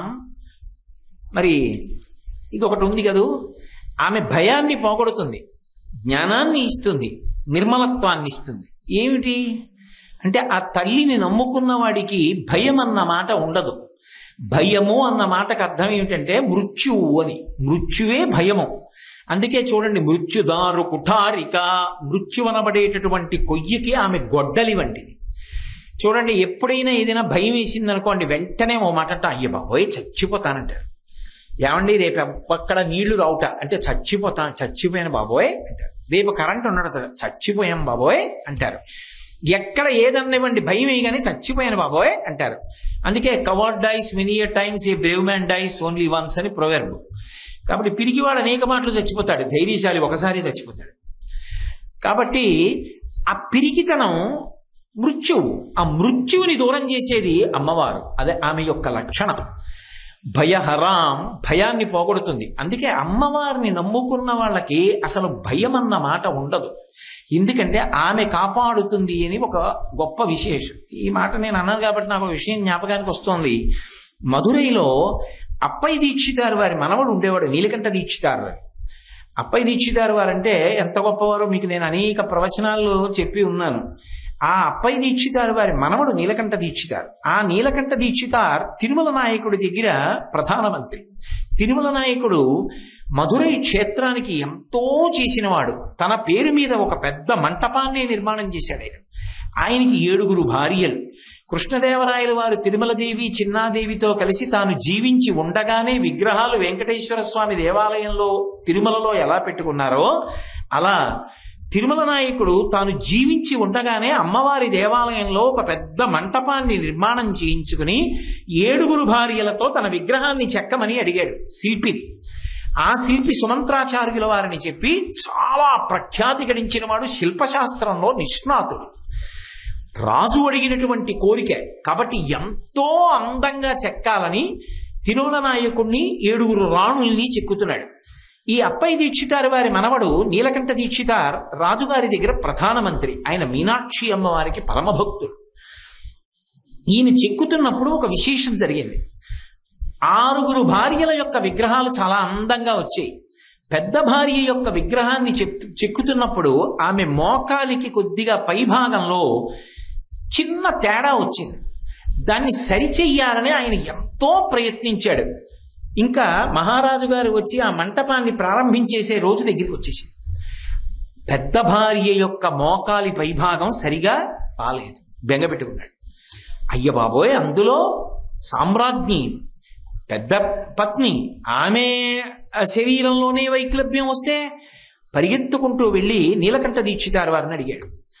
అయ్యా ఇలా జరిగింది, అసలు రాజుగారి యొక్క పెద్ద భార్య ఎవరుందో ఆమె యొక్క మోకాలు పైభాగంలో ఏదో చిన్న పుట్టుమచ్చ పడితే ఎలా ఉంటుందో అలా వస్తోంది. అది ఏం చేసినా దిద్దలేకపోతున్నానన్నాడు. నీలకంఠ దీక్షితారు వారు మీనాక్షి పరదేవతని ధ్యానం చేశారు, ఎలా సర్దుకుంటుంది అని. ఆయన ధ్యానం చేస్తే ఆయనకి ధ్యానంలో అమ్మవారు అలా రావడానికి కారణం నా పరమభక్తుడైన వాడు తిరుమల నాయకుడు కనుక తిరుమల నాయకుడి పెద్ద భార్య యొక్క మోకాలి పైభాగంలో ఒక పుట్టుమచ్చ అలాగే కొద్దిగా లోతుగా ఉన్నట్టు ఉంటుంది కనుక యథార్థంగా అలా రావాలని సంకల్పం చేసి అలా వచ్చేట్టు చేశారు. ఆమె మోకాలు పైన ఉంది అలా, కాబట్టి అది అలా ఉండని నువ్వెందుకు బెంగ పెట్టుకుంటావు అంది. ఆయన అన్నారు అది అలా ఉండని, రాణికి అలాగే ఉంది అన్నారు. ప్రధానమంత్రి చెప్పాడు కదా, వదిలేశారు. తిరుమల నాయకుడు వచ్చాడు ప్రారంభానికి.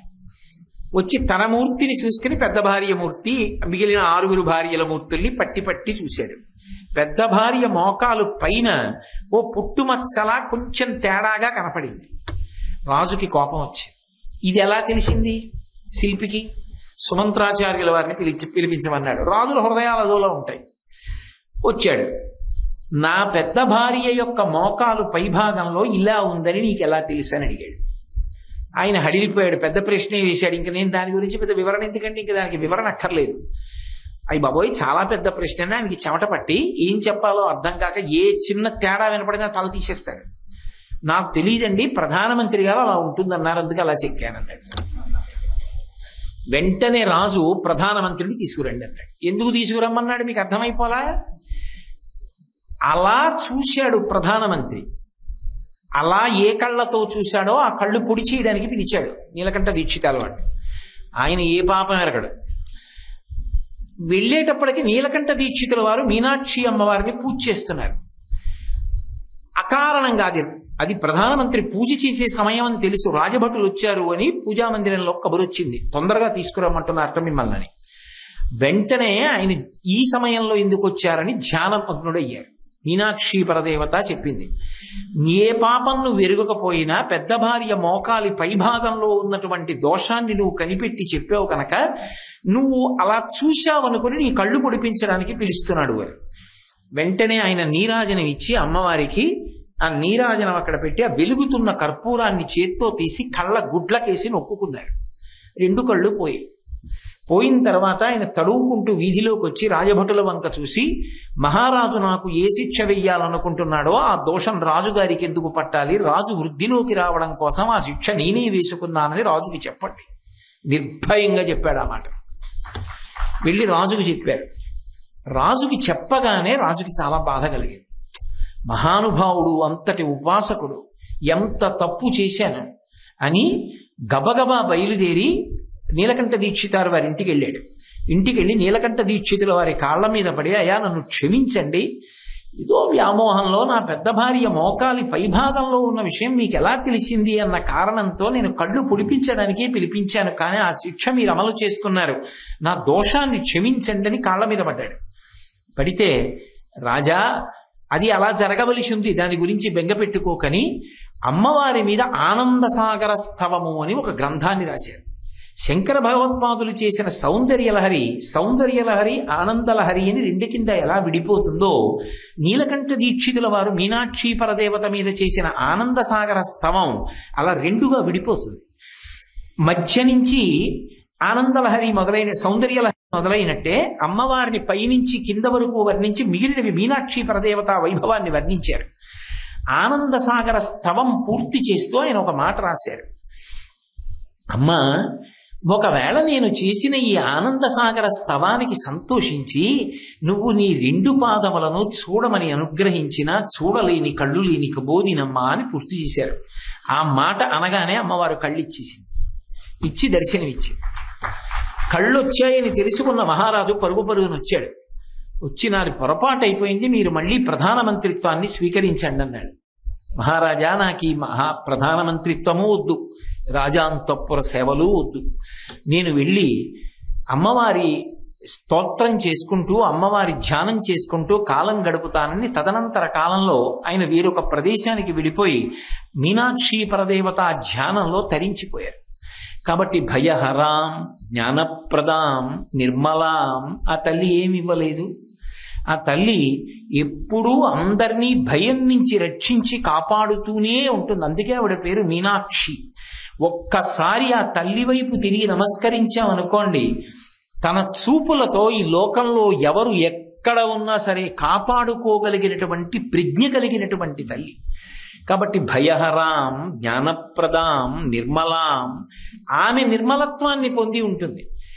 ఆమె నిర్మలత్వాన్ని పొంది ఉండడం ఒకెత్తు, ఆ తల్లి పాండిత్యం ఇచ్చినా, ఏదైనా విభూతి ఇచ్చినా ఆ నిర్మలత్వాన్ని కూడా అవతల వారికి కూడా ఇవ్వడానికి ప్రయత్నిస్తుంది. తద్భిన్నంగా ప్రవర్తించాడనుకోండి, ఆ అహంకారం పోయేటట్టు చేసి కాపాడుతుంది. నేను ఇది చెప్తున్నప్పుడు నాకు ఒక విషయం జ్ఞాపకానికి వస్తుంది. మధురైలో కులీశ పాండ్యన్ అని ఒక రాజు పరిపాలిస్తూ ఉండేవాడు. ఆ కులీశ పాండ్యన్ పరిపాలిస్తున్నటువంటి కాలంలో ఇడైక్కడన్ అని ఒక గొప్ప విద్వాంసుడు ఉండేవాడు. ఆయన మంచి కవిత్వం చేశాడు. చేసి మహారాజుకి వినిపిద్దామని చెప్పి కులీశ పాండ్యన్ గొప్ప విద్వాంసుడు ప్రభువుకి వినిపించాలని వచ్చాడు. వచ్చి చదువుతున్నాడు. చదువుతుంటే పరమ నిర్లక్ష్యంగా, నువ్వు పెద్ద వ్రాయగలిగిన వాడివి, నేను వినాలా అన్నట్టుగా పెడచివిన పెట్టి నిర్లక్ష్య భావంతో చూస్తున్నాడు రాజు. ఆయన మనసుకి చాలా బాధ కలిగింది. అది భగవత్ సంబంధమైన స్తోత్రం. ఆయన పుస్తకం మూసి వెళ్ళిపోతున్నాడు. వెళ్ళిపోతుంటే, అయ్యో వెళ్ళిపోతున్నావేమయ్యా అని కూడా అడగలేదు కులీశ పాండ్యన్. అవమానించాలని వదిలేశాడు. ఆయన తిన్నగా మీనాక్షి దేవాలయానికి వెళ్ళాడు. అమ్మవారికి అయ్యవారికి నమస్కారం చేసి ఏడ్చాడు. మీరిచ్చిన అనుగ్రహంతో మీ మీద స్తోత్రం కవనం చేశాను. రాజుకి వినిపిద్దామని వెళ్ళా, నేనేం కోరుకోలా బహుమానాలు.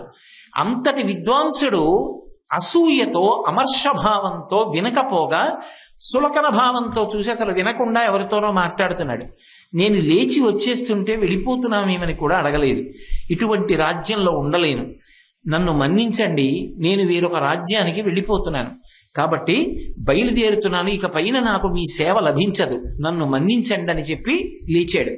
వెంటనే శివలింగంలోంచి శివుడు మాట్లాడాడు. నీ వంటి భక్తులకు ఆశ్రయం లేని చోట నేనెందుకు, నేను వస్తున్నాను పదన్నాడు. మీరు వెళ్ళిన తర్వాత నేనెందుకు ఇక్కడ, మీ వెనక నేనుంటాను పదండి అని మీనాక్షి పరదేవత బయలుదేరి. ముందు విద్వాంసుడు నడుస్తున్నాడు, వెనక సుందరేశ్వరుడు నడుస్తున్నాడు, వెనక మీనాక్షి నడుస్తోంది. తిన్నగా వైఘై దాటారు. వైఘైకి అవతల వైపు నిర్జనంగా ఉన్న చోట ఒక దేవాలయం ఉంది. ఆ దేవాలయంలో రాత్రి పడుకున్నారు ముగ్గురు. ఆయన పడుకున్నాడు. ఆయన పడుకున్న తర్వాత శివుడు పడుకున్నాడు. శివుడు పడుకున్న తర్వాత కాసేపు కాళ్ళు బట్టి అమ్మవారు పడుకుంది. ముగ్గురు గుళ్ళో పడుకున్నారు. అది ఆయన యొక్క భక్తి. అది పాండిత్యం కాదు. పాండిత్యానికి భక్తి తోడు కానప్పుడు దానికి అర్థం ఉండదు, ఆ వినయం లేనప్పుడు. మరునాడు ఆ మీనాక్షి దేవాలయం, సుందరేశ్వర దేవాలయం తెరిచి సుప్రభాతం పాడడం కోసం చూశారు. చూసేసరికి దేవాలయంలో తేజస్సు లేదు, మూర్తులు లేవు. హడిలిపోయి వెళ్ళి రాజుకు చెప్పారు. రాజు ఎంతైనా తెలివైన వాడు, విద్వాంసుడు కనుక ఆలోచించాడు, నేను ఏదో తప్పు చేశాను, ఏం చేశానని గుర్తొచ్చింది. ఎడైక్కడన్ ఇంట్లో ఉన్నాడా చూడండి అన్నారు. లేడు అన్నారు. అది సంగతి. ఎడైక్కడన్ వెళ్ళిపోయాడు, ఆయనతో వెళ్ళిపోయారు మీనాక్షి సుందరేశ్వరుడు అని పరుగు పరుగున ఎడైక్కడన్ నెటిళ్ళాడో అటువైపుకు పరిగెత్తుకుంటూ వెళ్ళాడు పరివారంతో. వైఘై అవతల ఒక నిర్జనమైనటువంటి ప్రదేశంలో ముగ్గురు ఉన్నారు. ఇక లేచి మళ్ళీ బయలుదేరడానికి సిద్ధపడుతున్నారు. ముందు వెళ్ళి ఎడైక్కడన్ కాళ్ళ మీద పడ్డాడు. పడి ఆయనకి అనేక బహుమానాలు ఇచ్చి క్షమాపణ చెప్పి, అయ్యా నన్ను మన్నించండి, ఇక పైన ఎప్పుడు నేను ఇటువంటి దోషం చేయను, మీ వంటి విద్వాంసులు విడిపోతే రాజ్యానికి గొప్పతనమే ఉంది, నాకు పాండిత్యం ఉంది, కానీ ఏం ఉపయోగం, అహంకారానికి పనికొచ్చింది, అసూయకి పనికొచ్చింది, ఇవి కాదు ఉండవలసిన విధానం. ఇక పైన నేను నిర్మలమైనటువంటి జీవితాన్ని గడుపుతాను, అమర్షాన్ని విడిచిపెట్టి ప్రేమ భావనతో బ్రతుకుతాను రెండని అడిగాడు. ఆ ఎడైక్కడన్ శివుడి వంక చూశాడు. శివుడు అన్నాడు, నువ్వు వెడితే నేను వస్తానన్నాడు. శివుడి కాళ్ళ మీద పడ్డాడు. మీనాక్షి వంక చూశాడు, మీరెళ్తే నేను వస్తానండి. ఆవిడ కాళ్ళ మీద పడ్డాడు. ఎడైక్కడన్ కదిలాడు, సుందరేశ్వరుడు కదిలాడు, మీనాక్షి కదిలింది. ముగ్గురు మళ్ళీ వచ్చారు. వాళ్ళిద్దరూ దేవాలయంలోకి వెళ్ళి కూర్చున్నారు. ఈయన ఇంటికి వెళ్ళాడు. కులీశ పాండ్యన్ సంతోషించాడు. కాబట్టి ఆమె నిర్మలంగా ఉంటుంది, మనని నిర్మలత్వాన్ని ఇస్తుంది అని చెప్పడం ప్రధానం. కాబట్టి ఆ తల్లి ఎంత గొప్పది అంటే భయహరాం జ్ఞానప్రదాం నిర్మలాం. ఆ జ్ఞానం ఏదో లౌకికమైన పాండిత్యం వరకే కాదు, ఇక మళ్ళీ పుట్టవలసినటువంటి అవసరం లేనటువంటి జ్ఞానాన్ని ఇచ్చి ఆ జ్ఞానమును అడ్డుపెట్టి జ్ఞానాద్దేవత కైవల్యం, దాని వలన కైవల్యం వరకు ఇవ్వగలిగినటువంటి తల్లి. కాబట్టి శ్రీమత్సుందరనాయకీం భయహరాం జ్ఞానప్రదాం నిర్మలాం శ్యామాభాం. నల్లటి కాంతితో ఉంటుంది. ఏమిటి ఆ నల్లటి కాంతి అంటే, యథార్థమునకు ఆ నల్లటి కాంతి అంటే ఏదో అమ్మవారు నల్లగా ఉంటుంది అని ప్రతిపాదించడం ఆయన ఉద్దేశ్యం కాదు. నలుపు అన్నప్పుడు మీరు జ్ఞాపకం తెచ్చుకోవలసిన విషయం ఒకటి ఉంటుంది. సాధారణంగా సత్వగుణాన్ని తెలుపుతో చెప్తారు, రజోగుణాన్ని ఎరుపుతో చెప్తారు, తమో గుణాన్ని నలుపుతో చెప్తారు. కానీ తమో గుణాన్ని నలుపుతో చెప్పిన అందులో పరమేశ్వరుడు చేసేటటువంటి మహోపకారం ఒకటి ఉంటుంది. అమ్మవారి మీద రాత్రి సూక్తం చెప్పరు, దేవి భాగవతంలో పొద్దున సప్తశతి పారాయణ చేసినప్పుడు రాత్రి సూక్తం చెప్తారు. అలాగే యాదేవి సర్వభూతేషు నిద్రారూపేణ సంస్థిత నమస్తస్యై నమస్తస్యై నమస్తస్యై నమో నమః. ఆ తల్లి ఎప్పుడు పడుకుంటారు? చీకటి పడ్డాక పడుకుంటారు, తమోగుణం. నిద్రపోవడం తమోగుణం. కానీ నిద్రాకాలిక సుఖాన్నిచ్చి తెల్లవారేటప్పటికీ ఇంద్రియములన్నిటికీ కూడా శక్తినిస్తుంది, అది సత్వగుణం. ఇప్పుడు అసలు ఆవిడ రాత్రి చీకట్లో నిద్రపోతున్నప్పుడు ఆ నిద్రలో ఆ ఉత్సాహాన్ని ఇవ్వకపోతే తెల్లవారు లేచి వాడు అనుష్ఠానం ఏం చేస్తాడు? ఉత్సాహంగా ధార్మికంగా ఎలా బ్రతుకుతాడు? కాబట్టి ఆ నలుపు కాంతి అన్న మాటలో అర్థం ఏమిటంటే, సమస్త ప్రాణులకు నిద్రాకాలిక సుఖాన్నిచ్చి కాపాడేటటువంటి తల్లివి అన్నది తత్వార్థం. రెండు, ఆ తల్లి ఏం చేస్తుంది అంటే జ్ఞానప్రదాం, జ్ఞానాన్ని ఇస్తుంది. ఒకసారి జ్ఞానం ఇచ్చింది అనుకోండి, వెంటనే ఈ సమస్త లోకము పట్ల భోగభాగ్యముల పట్ల వైముఖ్యం కలిగి ఏ ఉత్సాహం లేని వాళ్ళ ఎప్పుడు ఒంటరిగా ఒక్కడు కూర్చుని తనలో తాను పరమాత్మ యందు రమిస్తూ ఉంటాడు. అదిగో ఆ స్థితికి చేర్చి జ్ఞానిగా నిలబెట్టి కైవల్యాన్ని ఇస్తుంది. తమోగుణం సంహార ప్రక్రియ. ఎన్నో జన్మలు ఎత్తి ఎత్తి ఎత్తి ఎత్తి ఎత్తి అలిసిపోయినటువంటి జీవులందరికీ కూడా శాంతినివ్వాలి. ఎన్నాళ్ళని పుట్టి చచ్చి ఎన్ని జన్మలు ఎత్తుతాడు? అందుకని పరమశివుడి చేత మహాసంహారం చేయించి ప్రళయకాలంలో ఆయనలోకి కలిపేసి జీవులందరూ కొంతకాలం విశ్రాంతి తీసుకునేటట్టు చేస్తుంది మహాప్రళయ సాక్షిణి. ఇప్పుడు ఆ నలుపు కాంతి అన్న మాట చేత 3 మహోపకారములను చేసేటటువంటి తల్లి అని ప్రతిపాదించడం శంకర భగవత్పాదుల యొక్క ఉద్దేశం. కాబట్టి శ్యామాభాం కమలాసనార్చిత పదాం, కమలాసనం కలిగినటువంటి వాడు బ్రహ్మగారు. బ్రహ్మగారి చేత నిరంతరము అర్చింపబడేటటువంటి పాదమండలము కలిగినటువంటి తల్లి. ప్రతిరోజు కూడా బ్రహ్మగారు ఏమిటి, ఆవిడికి నమస్కారం చెయ్యనటువంటి వాళ్ళెవరు? శృతి సీమంత సింధూరీకృత పాదాబ్జధూళిక.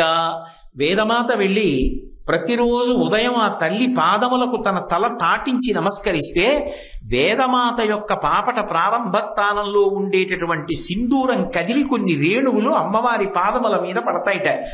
వేదమాత యొక్క పాపటలో ఉండేటటువంటి సింధూర రేణువుల చేత అలంకరింపబడినటువంటి పాదయుగడి కలిగినటువంటి తల్లి సృష్టి చెయ్యడానికి కావలసినటువంటి సమస్త శక్తిని బ్రహ్మగారు ఎక్కడి నుంచి పొందుతున్నాడు అంటే, అమ్మవారి పాద రేణువుని తలపైన ధరించి అని శంకర భగవత్పాదులు సౌందర్యలహరిలో ప్రతిపాదన చేశారు. కాబట్టి కమలాసనార్చిత పదాం నారాయణస్యానుజాం, ఆమె నారాయణునకు చెల్లెలు. అవతారంలో కూడా, ఇద్దరి ప్రతిజ్ఞలలో కూడా, లోక సంరక్షణమునందు, ధర్మ పరిపాలనమునందు విష్ణువు ఏం చేస్తారో స్త్రీ స్వరూపంతో ఆమె అదే చేస్తుంది. ఇన్ని రూపాలు ఉండడానికి వీల్లేదు. విష్ణువు స్త్రీ రూపాన్ని పొందారనుకోండి, వైష్ణవి, దుర్గమ్మ, లలిత, కామేశ్వరి, కామాక్షి, మీనాక్షి ఈ రూపాలు పొందుతుంది. పుంస్వరూపాన్ని పొందింది అనుకోండి, నారాయణ స్వరూపాన్ని పొంది అవతారాలుగా మారుతుంది. కాబట్టే విష్ణువు అలంకార ప్రియుడు, అమ్మవారు అలంకార ప్రియురాలు. ఆయన అవతారం తీసుకుని ధర్మ పరిపాలన చేస్తాడు, ఈవిడ అవతారం తీసుకుని ధర్మ పరిపాలన చేస్తుంది. ఆయన అవతారం తీసుకుని రాక్షస సంహారం చేస్తాడు, ఈవిడ అవతారం తీసుకుని రాక్షస సంహారం చేస్తుంది. నారాయణస్యానుజాం, ఆయన కృష్ణుడిగా మొట్టమొదట నందయశోదల దగ్గర పుడితే వచ్చి దేవకీ వసుదేవుల దగ్గర పుట్టి నందయశోదల దగ్గరికి వెడతాడు. ఆవిడ నందయశోదలకు పుట్టి దేవకీ వసుదేవుల దగ్గరికి వస్తుంది. అంటే ఇద్దరూ ఒక తల్లిదండ్రుల దగ్గరికి పుట్టి ఒక తల్లిదండ్రుల దగ్గరికే మార్చుకుంటారు. కాబట్టి అన్నా చెల్లెళ్ళుగా అక్కడ కృష్ణుడు యోగమాయ అన్న పేర్లతో వచ్చారు. ఎప్పుడూ వాళ్ళిద్దరి మధ్య ఉండేటటువంటి అనుబంధం అన్నా చెల్లెళ్ళ అనుబంధం ఉంటుంది. అందుకే సత్వగుణం అంత తెలుపు చేత చెప్పబడి అన్నా చెల్లెళ్ళు అవుతారు. పరమశివుడు తెలుపు, సరస్వతి తెలుపు. శంకరుడికి చెల్లెలు సరస్వతీదేవి. నలుపు తమోగుణంగా చెప్తారు. తమోగుణమని చెప్పినా అది స్థితికార శక్తి, లోకములను రక్షించగలిగిన శక్తి. అందుకే శ్యామాభాం అంటారు శంకరాచార్యుల వారు. ఆ నలుపులో ఆమె లోక సంరక్షణాన్ని చేస్తూ ఉంటుంది. విష్ణువు నల్లగా ఉంటారు, ధర్మ పరిపాలన చేసి లోకములను కాపాడుతూ ఉంటారు. కాబట్టి ఆ తల్లి నారాయణ, విష్ణువు వైష్ణవి వాళ్ళిద్దరూ అన్నా చెల్లెళ్ళు. నారాయణ నారాయణి.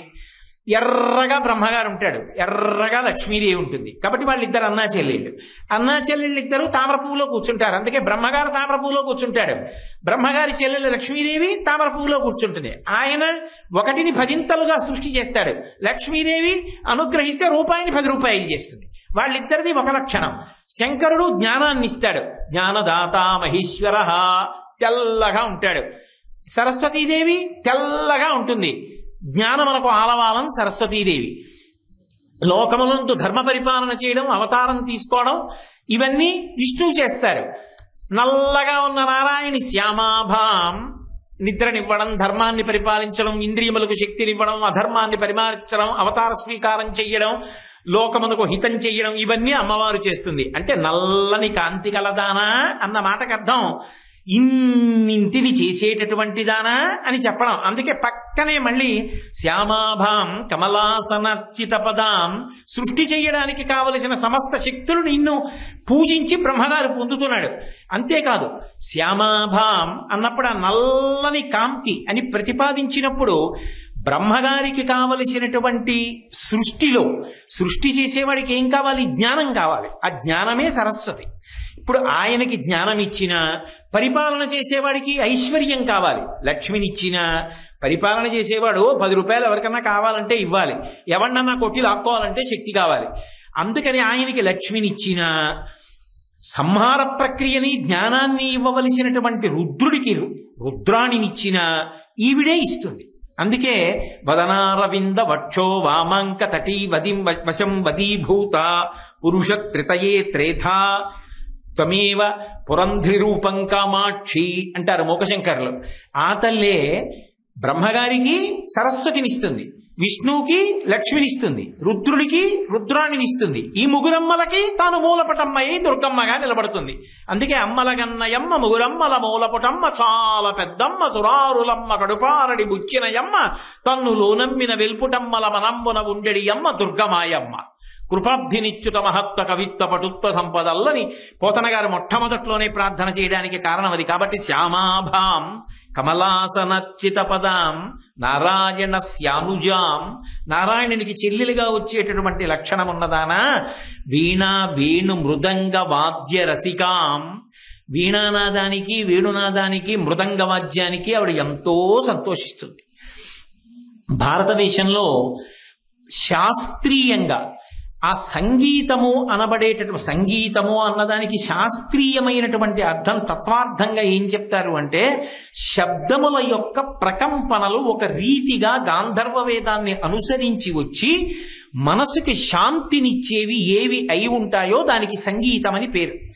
ఆ సంగీతం నోటితో పాడడం ఒకెత్తైతే కొన్ని పరికరాలు ఉంటాయి, అవి ప్రధాన పాత్ర పోషిస్తాయి. అలా ప్రధాన పాత్ర పోషించేటటువంటి వాటిలో కొన్ని తంత్రీవాద్యములు అంటారు. తంత్రీవాద్యములన్నిటిలోకి ఉత్కృష్టమైనది అంటే తీగ పెనగివా మోగేదేది అంటే వీణ. అందుకే మీరు చూడండి, సనాతన ధర్మంలో దేవతలందరి దగ్గర కూడా ఉత్కృష్టమైన రూపాలన్నీ వీణ పట్టుకుంటాయి. మీరు అమ్మవారిని చూడండి, అమ్మవారు మాణిక్య వీణ పట్టుకుంటుంది. దుర్గాస్వరూపంగా ఉంటే లలితాస్వరూపంగా రాజశ్యామల అంటారు. శ్యామాభాం అన్నారు కదా, అందుకని కిందకు వచ్చేటప్పటికి వెంటనే వీణా వేణు మృదంగ వాద్య రసికాం అంటారు. శ్యామల నల్లగా ఉంటుంది. ఆ శ్యామాభాం రాజశ్యామల మంత్రిణీ స్వరూపం, బుద్ధినిస్తుంది. ఆవిడ చేతిలో వీణ పట్టు కూర్చుంటారు. మీరు ఇప్పటికీ కంచి కామాక్షి అమ్మవారి దేవాలయానికి వెడితే రాజశ్యామల అక్కడే ఉండేది ఒకప్పుడు బంగారు కామాక్షి. చంద్రశేఖరేంద్ర సరస్వతి మహాస్వామి వారు తర్వాత సువర్ణ శ్రీచక్రం వేయించారు అమ్మవారు తంజావూరు వెళ్ళిపోతే. కాబట్టి అదిగో ఆ తల్లి ఆ వీణ అంటే తంత్రీవాద్యం, అది పట్టు కూర్చుని ఉంటుంది, మాణిక్య వీణ మోగిస్తుంది. సరస్వతి అయితే కచ్చపిని మోగిస్తుంది, నారదుడైతే మహతి అన్న వీణ వాయిస్తాడు, అలాగే తుంబురుడైతే కళావతి అన్న వీణ వాయిస్తాడు, దక్షిణామూర్తి అయితే ఒక అద్భుతమైన వీణ పట్టుకుని వీణ వాయిస్తూ ఉంటాడు. దేవతలందరూ కూడా తంత్రివాద్యములలో ఏది చాలా చాలా గొప్ప వాద్యమో ఎందుకో తెలుసా? అసలు దాని నిర్మాణం అంత కష్టం. అది సంగీత శాస్త్రం భారతదేశంలో అంత గొప్పది. కనపడిన ప్రతి దిక్కుమాలిన వాద్యాన్ని అర్థం లేకుండా మోగించుని మురిచిపోయే సంప్రదాయాలు కావు మనవి. మన సంప్రదాయంలో ఒక సంగీత పరికరాన్ని మోగించారంటే వాయించిన వాడికి విన్నవాడికి మనోలయం అవ్వాలి, అటువంటి వాద్యాలు మోగిస్తారు. అంతేగాని అర్థం లేని వాద్యాలన్నీ మోగించుకుంటూ కూర్చోరు. ఆ వీణ మీటారంటే మెట్టుకి ఎంత దూరం ఉండాలి, ఆ వీణ మీద తీగలు ఎలా ఉండాలి, ఎలా పెనగాలి, పెనిగినప్పుడు వేళ్లు ఎలా కదలాలి, కదిలినప్పుడు ఎలా మోగాలి, అందులోంచి రవం వస్తోంది అనుకోండి, అది అమ్మవారికి ఆనందం, మనకి ఆనందం. అందుకే ఆ వీణ మోగుతుంటే ఆవిడకి అంత ఇష్టంట. ఆవిడ ఇప్పుడు ఆ వీణానాదం వింటూ ఉంటుంది. అమ్మవారు ఉన్నది అంటే పక్కన వీణానాదం వినపడుతుంది. అందుకే ఎప్పుడూ కూడా ఆవిడ సరస్వతీదేవి వీణ వాయిస్తుంటే వీణానాద నిమీలితార్థనయనే విప్రస్థచుళింబరే అని అరమోర్పు కన్నులతో సంతోషంతో ఇలా సగం మూసి సగం తెరిచిన కన్నులు పెట్టి చిన్న చిరునవ్వు నవ్వుతూ తాంబూల చర్వణం చేస్తూ తల ఇలా ఊపుతూ సంతోషంతో ఇలా అంటూ వీణ వింటుంటుంది. ఎందుకని?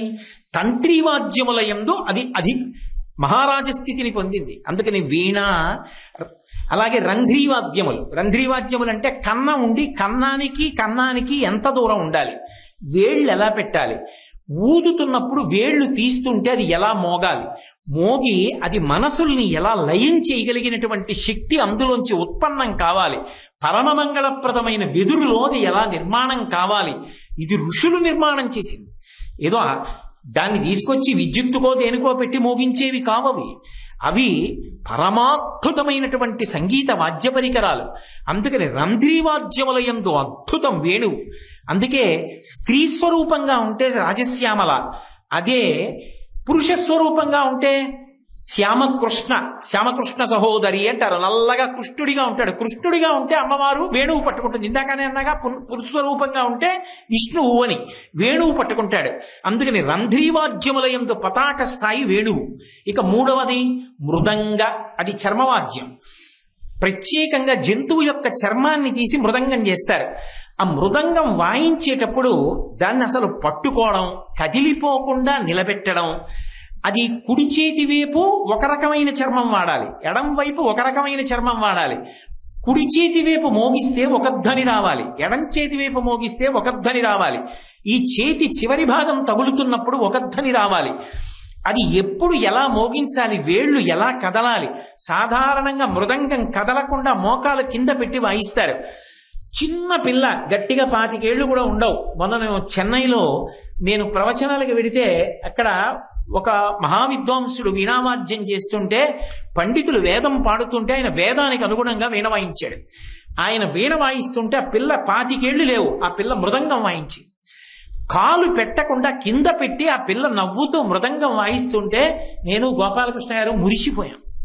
కాబట్టి అది చర్మవాద్యం. ఆ చర్మంతో ఆ తగిలితే, చేతులు తగిలితే అందులోంచి శబ్దం వస్తుంది. అటువంటి మృదంగం ఒక్కొక్క దానికి అద్భుతమైనటువంటి వాద్య పరికరాలు. ఇందులో ఒక విశేషం ఉంది. ఇవి పలుకుతున్నాయి అనుకోండి, దీనికి నాట్యం కలుస్తుంది. శంకరుడు నటరాజుగా ఉన్నాడు అనుకోండి, నటరాజుగా ఉంటే నందీశ్వరుణ్ణి మృదంగం వాయించద్దంటారు. ఎందుకో తెలుసా? నందీశ్వరుడికి ఓ లక్షణం ఉంది. తన ప్రభువు ఏదైనా చేస్తున్నాడు అనుకోండి, అద్భుతమైన స్థాయికి వెళ్ళిపోతే తను చేస్తున్న పని మరిచిపోయి ఆనంద భాష్పాలు రాలుస్తూ అలా ఉంటాడు. అందుకని నందీశ్వరుడు రోజు మృదంగం పట్టుకుని ఎడతాడు నటరాజ సభకి. కానీ విష్ణు అంటారట, నువ్వొద్దు, నువ్వు మీ స్వామి తాండవం మొదలు పెట్టగానే ఒక స్థాయికి వెళ్ళేటప్పటికి ఆనంద భాష్పాలతో చేతులు అలా వదిలేసి చూస్తావు, అందుకని నాకు ఇచ్చి అని మృదంగ వాద్యవహత అని శంకరాచార్యులు వారి శివానంద లహరిలో ప్రతిపాదించారు. విష్ణువు మృదంగాన్ని వాయిస్తారు. ఆ సంగీతం వినపడితే ఎలా ఉండాలంటేట పశుర్వేత్తి శిశుర్వేత్తి వ్యక్తిగాన రసంఫణి. పరమ క్రౌర్యానికి పెట్టింది పేరు పెద్ద పులి. పగకి చంచలంగా కదిలిపోవడానికి, గుర్తు పెట్టుకుని వెంట వెళ్లి కాటు వేయడానికి అశాంతికి పాము పెట్టింది పేరు. పాము తల కలిగినటువంటి పతంజలి, పాము శరీరం కలిగి మనుష్య తల కలిగినటువంటి పతంజలి, పెద్ద పులి కాళ్ళు కలిగి మనుష్య శరీరం కలిగిన వ్యాఘ్రపాదుడు కూడా ఈ వాద్యముల యొక్క సంగీతం వినపడుతుంటే, నటరాజు తాండవం చేస్తుంటే తమ క్రౌర్యాన్ని మర్చిపోయి అలా ఉండిపోతారు. అంటే ఆ వాద్య పరికరములు మోగుతుంటేట అమ్మవారికి మీరు ఏదైనా ఉపచారం చేశారనుకోండి, ఆ ఉపచార సమయంలో అమ్మవారు పరవశించిపోతుందట. అందుకు శంకరాచార్యులు వారు ఉపచారం చెప్పింది. సువాసిని చేతిలో ప్రమిద పట్టుకుని దీపం వెలిగించి అందులో చిల్లులేని ముత్యం పెట్టి అమ్మవారి ముందు వీణ వేణువు మృదంగం మోగుతుండగా ప్రదక్షిణం చేసి ఈ దీపాన్ని ఇస్తాను అమ్మవారికి హారతి ఇవ్వడానికి అని చెప్పి అడుగు తీసి అడుగు వేస్తుంటే అలా ఏ సువాసిని నడిచిందో ఆ సువాసినికి ఒక్కొక్క అడుగుకి ఒక్కొక్క అశ్వమేధయాగ ఫలితం ఇస్తుంది అమ్మవారు. అది ఆ వాద్యములకు ఉన్నటువంటి గొప్పతనం. అందుకే మధురైలో జరిగేటటువంటి ఉత్సవాల్లో ఒక విశేషం ఉంది. ప్రత్యేకంగా ఆ అమ్మవారికి సంబంధించినటువంటి వాద్య విశేషాల్ని అంత అద్భుతంగా వినిపిస్తారు. అసలు నాదస్వరం నడుస్తుంది అమ్మవారి కళ్యాణం జరిగే రోజుల్లో, పరవశించిపోతారు. అలా వాయిస్తాయి నాద బృందాలు వచ్చి చొక్కాలు బనీన్లు విప్పేసి వాళ్ళ పతకాలు సింహతలాటాలు వేసుకుని వాళ్ళ మృదంగం వాళ్ళ నాదస్వరం వాయిస్తుంటే, ఆ మృదంగం వాయిస్తుంటే చూసి తీరాలి. మధురైలో జరిగేటటువంటి సంగీత సేవ అమ్మవారు అలా అందుకుంటుంది. ఎందుకంటే ఆవిడ సంగీత స్వరూపిణి. కాళిదాస మహాకవి మీనాక్షి పరదేవతనే స్తోత్రం చేశాడు. అందుకే ఆవిడ కనపడగానే ఆవిడ గురించి చెప్తూ ఒక మాట అంటాడు, అమ్మా నువ్వు మాతా మరకతశ్యామ మాతంగి మదచాలిని కుర్యాత్కటాక్షం కళ్యాణి కదంబవనవాసిని అంటాడు. మాతా మరకతశ్యామ, మరకత వర్ణంలో ఉండి ఆమె సంగీతమునందు ప్రవీణురాలై ఉంటుంది. ప్రవీణురాలేమిటి, ఆవిడే సంగీతం. ఆవిడికి సంగీతమునందు అంత అనురక్తి.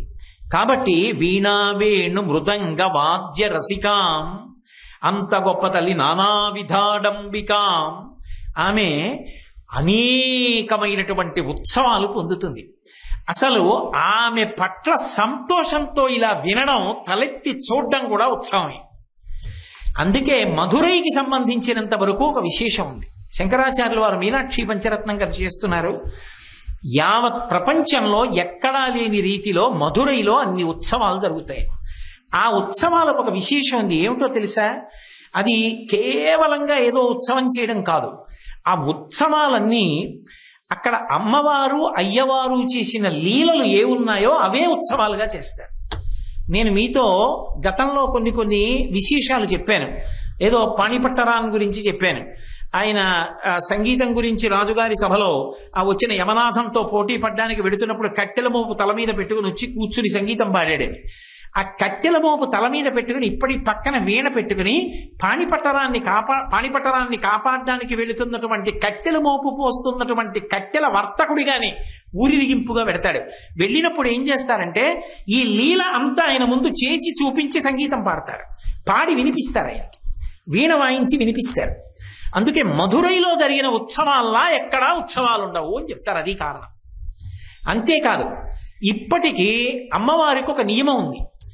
రాజదండాన్ని 6 నెలలు తాను పట్టుకుంటుంది. 6 నెలలు రాజదండాన్ని సోమసుందరుడికి ఇస్తుంది. మీరు పట్టుకోండి అంటూ. ఇప్పటికీ దేవాలయం తాలూకా ధర్మకర్త పాండ్యమహారాజు వేషం వేసుకుని అమ్మవారి ఉత్సవాలలో వచ్చి ఆ చేతిలో రాజదండాన్ని ఉంచుతాడు. నిజంగా రాజదండం పట్టుకుని కూర్చున్నటువంటి అమ్మవారి మూర్తిని మీరు చూడాలి, కన్ను కదపలేరు. నేను అప్పుడప్పుడు ఆ మూర్తులు అవి నా ధర్మపత్నికి చూపిస్తుంటే తను మురిసిపోతుంటుంది. అబ్బబ్బా నిజమండి, ఎంత గొప్పగా ఉన్నాయండి, మహారాజ్ఞి కూర్చున్నట్టే ఆ టీవీ అలా ఉంటుంది. ఆ రాజదండం పట్టుకుని మహాతల్లి అలా కూర్చుంటుంది. ఉత్సవం అంటే జరిగినవి. ఎందుకని అంటే పక్కనే అలగర్ పెరుమాళ్ళని వచ్చారు కదా శ్రీ మహావిష్ణువు, అందమైన స్వామి. ఆయన ఎందుకు వచ్చాడు? అమ్మవారికి అన్నవారిగా వచ్చాడు, మలయధ్వజ పాండ్యన్ కోరిక మేరకు. ఆయనే కదా మరి పెళ్లికి రావాలి. అమ్మవారి పెళ్లి ముహూర్తం కళ్యాణం నిర్ణయం చెయ్యగానే అలగర్ పెరుమాళ్ళకి కబురెడుతుంది, మీనాక్షి పరదేవత కళ్యాణం, మీరు రావాలని. ఆయన బోరడని కానుకలు చెల్లెలికి పట్టుకుని బయలుదేరతాడు. బయలుదేరితే ఇంద్రుడు ఒక తమాషా చేస్తాడు, చూస్తా పెళ్లికి ఎలా పెడతాడు. చెల్లెలి పెళ్లి కోసం పరిగెడుతున్నాడు కదా, ఏం చేస్తాడో చూస్తానని చెప్పి వైఘై పొంగేటట్టు చేస్తాడు. వైఘై పొంగేటట్టు చేస్తే ఒక పెద్ద గుర్రం ఎక్కి ఆ గుర్రాన్ని దాటుతాడు. గుర్రం మీద దాటుతున్నప్పుడు అక్కడ కళ్యాణం అయిపోయిందంటారు. చాలా కోపం వచ్చి నేను లేకుండా అయిపోయిందని వెనక్కి తిరగబోతాడు. తిరుప్పకొండరం నుంచి విష్ణు స్వరూపం వచ్చి పూర్తి చేసిందంటారు. అయ్యో మీరు వెళ్ళిపోతే మీ చెల్లెలు చిన్నబుచ్చుకుంటుందంటే మళ్ళీ వస్తున్నానని వచ్చి 2 రోజులు మిగిలిన కార్యాలన్నీ పూర్తి చేస్తాడు. హిందూ వివాహం ఎలా జరుగుతుందో అలా 3 రోజులు పెళ్లి తంతంతా యథాప్రకారంగా జరుగుతుంది. అంత గొప్ప కళ్యాణం జరిగేటటువంటి క్షేత్రం యావత్ భారతదేశంలో మధురై ఒక్కటే. బహుశా నాకు తెలిసి మళ్ళీ అలా జరిగేది అన్నవరం. అన్నవరంలో అంత బాగా చేస్తారు కళ్యాణం. కాబట్టి అంత గొప్ప కళ్యాణం జరుగుతుంది. అలా వైఘైలో శ్రీ మహావిష్ణువు బయలుదేరి వస్తారు. అసలు నిజంగా నది ముందు సముద్రము అంటూ ఉంటారు. జనం దేశ విదేశాల నుంచి వస్తారు ఆ కళ్యాణంలో. శ్రీ మహావిష్ణువు వైఘై దాటుతున్నప్పుడు ఆ గుర్రం మీద రావడం, అక్కడ వరకు రావడం, వైఘై పొందడం, తిరుప్పకొండరం నుంచి రావడం, ఇవన్నీ చూడడానికి ఆశ్చర్యం ఏమిటో తెలుసా? కొత్త దంపతులకి ఓ ముచ్చట ఉంటుంది. ఏంటంటే మొదట్లో పెళ్ళవగానే ఇద్దరు కలిసి బయలుదేరడానికి అమ్మవారు కొంచెం సిగ్గుపడి, నేను పరిపాలిస్తున్న ఊరు ప్రజలందరూ కొత్త పెళ్లి కొడుకుతో ఎలా పెడుతోందో అని చూస్తారు. మీరు రథంలో బయలుదేరండి, నేను రథంలో బయలుదేరతానంటుంది. ఇద్దరు 2 రథాల్లో వస్తారు. ఓ 4 రోజులు అయిన తర్వాత ఇంకా మొహమాటాలు పోతాయి కదూ. పోయిన తర్వాత మామూలుగా కాదు, పాపం మా పిల్లలందరూ చూస్తారు, ఎద్దుల బండిలో పెడదామంటారు. అంటే ఓ ఎద్దుల బండిలో పెడతారు మధురైలో. ఇద్దరు ఎద్దుల బండి ఎక్కి ఎద్దుల బండిలో పెడుతున్నప్పుడు అదో పెద్ద ఉత్సవం. ఇవి చూడడానికి ఆ నెలలు, ఆ తేదీలు చూసుకుని భారతదేశం నుంచి కాదు, ప్రపంచవ్యాప్తంగా ఎన్ని దేశాల నుంచో అసలు మధురై జనంతో క్రిక్కిరిసిపోతుంది. ఆ వాహనాలు వెడుతున్నప్పుడు ఇవన్నీ చేసి చూపిస్తారు, వెళ్ళిపోవడం కాదు అలాగా. ఇవన్నీ యథార్థంగా అలా జరుగుతున్నట్టే చేసి చూపిస్తారు. నేను ఇత పూర్వం మీతో ప్రస్తావన చేసినటువంటి లీలలు ఏమున్నాయో ఆ లీలలన్నీ కూడా చేస్తారు అక్కడ మధురైలో, చేసి చూపిస్తారు స్వామివారివి. అంత గొప్పగా వెడుతుంది అవి. అందున ఈ అక్టోబర్ నెలకి ఒక ప్రఖ్యాతి ఉంది. ఈ అక్టోబర్ నెల వస్తే అమ్మవారు 6 రోజులు ప్రతిరోజు బయటికి వస్తుంది. బయటికి వచ్చి ప్రదక్షిణంగా తిరుగుతుంది దేవాలయాన్ని. మీనాక్షి అమ్మవారికి చాలా ఇష్టమైంది ఏమిటో తెలుసా? సువాసినులు కోలాటం ఆడితే ఆవిడికి చాలా ఇష్టం. అందుకే అమ్మవారు వెడుతోంది అంటే 6 రోజులు ప్రత్యేకం కోలాటం ఆడతారు. పెళ్లిళ్ళైన వాళ్ళందరూ కూడా కోలాటం నేర్చుకుని బృందాలుగా మీనాక్షి వస్తోంది అంటే కోలాటం ఆడతారు. మేము సువాసినిగా ఉన్నాం, సువాసిని అర్చన ప్రీత మీనాక్షి వస్తోంది, కోలాటం ఆడద్దు. ఎన్ని కోలాటం బృందాలు ఆ జడలు విప్పి జడలు వేసి రకరకాల విన్యాసాలు ప్రదర్శించి లీలలు చేస్తూ కొన్ని గంటలు పెడుతుంది. అంత పెద్ద కోలాటాలు పెడతాయి. అవన్నీ చూడ్డానికి, దర్శించడానికి మధురై వెళ్ళి ఉండిపోతుంటారు, ఉండి చూసి వస్తుంటారు ఆ లీలలన్నీ. మనకి కూడా అలాగే కోలాటం బృందం పెడుతుంది. ధర్మరాజు గారు అడిగితే అదే చెప్పి, అయ్యో మీనాక్షి పరదేవతకి సంబంధించి కదండి కోలాటం చాలా ప్రధానమే, కాబట్టి కోలాటం బృందాలు ఎడతాయి. రేపొద్దున మనం దేవీ నవరాత్రులు చేసినా కూడా అమ్మవారి ఊరిరిగింపున. కాబట్టి ఒక్కొక్కసారి ఆవిడ కోలాటం బృందంతో పెడుతుంది, ఓసారి ఎద్దుల బండి ఎక్కి పెడుతుంది. ఆశ్చర్యం ఏమిటంటే తిరుమల నాయకుడు ఆవిడికి ఒక గొప్ప పతకం చేయించాడు. ఆ పతకంలో 10 నీలమణులు ఉంటాయి. ఆ 10 నీలమణుల యొక్క అమరిక అంత అందంగా ఉంటుంది. దానికి ముత్యాలు, పగడాలు అవి ఉంటాయి. అసలు మీరు దాని మూర్తి వంక ఇలా చూస్తే కన్ను తిప్పలేరు, అంత అందంగా ఉంటుంది. ఒకసారి ఇంగ్లాండ్ని పరిపాలించేటటువంటి ఎడ్వర్డ్ 7 అనబడేటటువంటి రాజు ఆ పతకం చూశాడు. చూసి ఒక్కసారి మా అమ్మకి ఎంత ఐశ్వర్యవంతులు ఇంగ్లాండ్ రాజులు, ఇలాంటి పతకం మా అమ్మ దగ్గర లేదు, ఒక్కసారి మా అమ్మకి తీసుకెళ్లి చూపించి మళ్ళీ పంపిస్తానని ఆ రోజుల్లో బ్రిటిష్ పరిపాలన కాదనలేక ఆ పతకాన్ని ఇచ్చారు. తిరుమల నాయకుడు చేయించిన పతకాన్ని జాగ్రత్తగా పట్టుకుని లండన్ వెళ్లి క్వీన్ విక్టోరియాకి చూపించాడు. విక్టోరియా ఆ పతకం చూసి అబ్బా ఎంత బాగుందిరా ఈ పతకం అన్నారు. అటువంటి పతకం మళ్ళీ తయారు చేయడం కుదరలా. అటువంటి పథకం మళ్లీ వచ్చి మధురై మీనాక్షి అమ్మవారి దేవాలయంలో ఉంది. ఒకరోజు ఉత్సవంలో తిరుమల నాయకర్ దీన్ని వేసుకుంటుంది ఆవిడ. ఆయన ఇచ్చిన పథకం వేసుకుని వెడుతుంది. ఆ పథకం చూడ్డానికి వస్తారు. దానికి ఇప్పటికీ లోకంలో ఓ పేరుంది, లండన్ రిటర్న్ పథకం అంటారు దాన్ని. అంటే లండన్ వెళ్ళి తిరిగి వచ్చిందని. అందుకని లండన్ రిటర్న్ పథకం అదేనా అండి, పెండెంట్ అదేనా అండి అంటారు. అది వేసుకుని వెడుతుంది ఒక రోజున. నేను మీకు ఎన్నని చెప్పను, ఓసారి అనుభవించాలి. అసలు ఆ మధురైలో అమ్మవారికి జరిగేటటువంటి ఉత్సవాలు అంత ఆశ్చర్యకరంగా ఉంటాయి, అంత అద్భుతంగా ఉంటాయి. ఇవన్నీ ఒక ఎత్తు. ఒక ఉత్సవం ఉంటుంది. ఆ ఉత్సవంలో ఏం చేస్తారంటే మీనాక్షి సుందరేశ్వరులు ఇద్దరూ కలిసి ఓసారి సుబ్రహ్మణ్యుణ్ణి చూసొద్దాం, పిల్లాడు కదా, ఎన్నాళ్ళు అయిందో పెళ్లి చేసి పంపించాం, కొడుకు దేవసేన కోడలు ఆ తిరుప్పకుండ్రంలో ఉన్నారని ఇద్దరు మధురై నుంచి తిరుప్పకుండ్రం బయలుదేరుతారు. వాహనాల మీద వాళ్ళిద్దరూ బయలుదేరితే కవులు, పండితులు, విద్వాంసులు, నాట్యకారులు, కోలాట బృందాలు వీళ్ళందరూ బయలుదేరుతారు. అమ్మా నాన్నగారు వస్తున్నారట, అమ్మా నాన్నగారు వస్తున్నారట, రేపు అమ్మ వస్తోంది, రేపు నాన్నగారు వస్తున్నారని చెప్పి 10 రోజుల ముందు నుంచే సుబ్రహ్మణ్యుడు, దేవసేన, అక్కడ మరి కళ్యాణానికి వచ్చే విష్ణు ఉన్నారుగా, దుర్గమ్మ ఉంటుంది అక్కడ. పైగా దుర్గమ్మ, ఆ పక్కనే పరమశివుడు, వినాయకుడు, వీళ్ళందరూ ఎదుర్కోలు వస్తారు. అమ్మ రా ఇంటికని చెప్పి ఆ సుబ్రహ్మణ్యుడు వాళ్ళందరూ పల్లకీల్లో ఎదురొస్తారు. వీళ్ళందరూ ఆ ఊరెడతారు. వాళ్ళకి స్వాగతం చెప్పడం, ఆ గుడిలోకి వెళ్ళడం, వాళ్ళు కూర్చోవడం, వాళ్ళందరూ కలిసి ఉండడం, మళ్ళీ వీడ్కోలు తీసుకుని మధురై వస్తారు. ఇవన్నీ ఇలా వెళుతున్నప్పుడు వస్తున్నప్పుడు సుబ్రహ్మణ్య సంబంధమైనటువంటి విషయాలన్నీ చేసి చూపిస్తారు. ఒక్కొక్క ఉత్సవం ఒక రోజు మొదలు పెడితే రాత్రికో తిరిగి వస్తారు. అంత మంది కలిసి వెడుతూ ఉంటారు, చూస్తూ ఉంటారు, వస్తూ ఉంటారు, చేరుకుంటూ ఉంటారు. మధురై అంటే ఉత్సవాలకు మారు పేరు. అందుకే మధురై ప్రపంచపు వింతలలో ఒకటి అని చెప్పబడింది. కాబట్టి నానా విధాడంబికాం మీనాక్షీం ప్రణతోస్మి సంతతమహం కారుణ్యవారాన్నిధి. ఇంకా ఉందో శ్లోకం. నానాయోగి మునీంద్ర హృన్నివసతిం నానార్థ సిద్ధి ప్రదాం.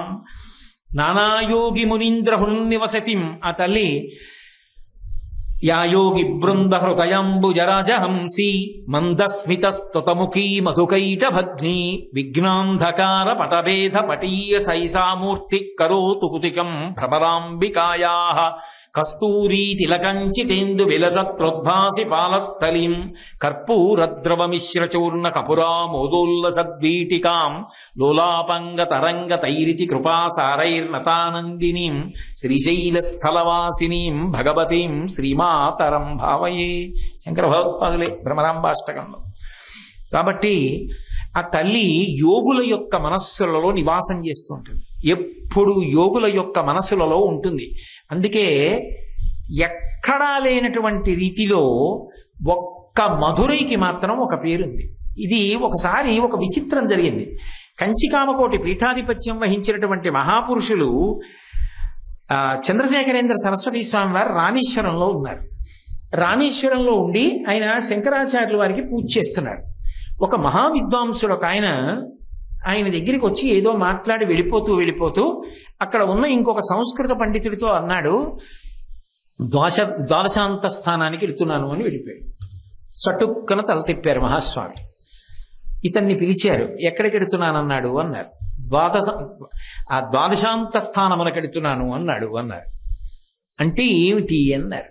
మహాస్వామికి తెలియని విషయం ఉంటుందా? అంటే ఏమిటి అన్నారు. అంటే ఈయన ఒకసారి తలకొక్కుని అన్నాడు, జ్యోతిర్లింగాలు ఉన్నాయి కదా, రామేశ్వరంలో జ్యోతిర్లింగాల్ని ప్రతిష్ఠించారు కదా, జ్యోతిర్లింగాల్ని చూడడానికి వెళుతున్నాడు, 12 జ్యోతిర్లింగాలు ఉన్నాయి కాబట్టి అన్నారు.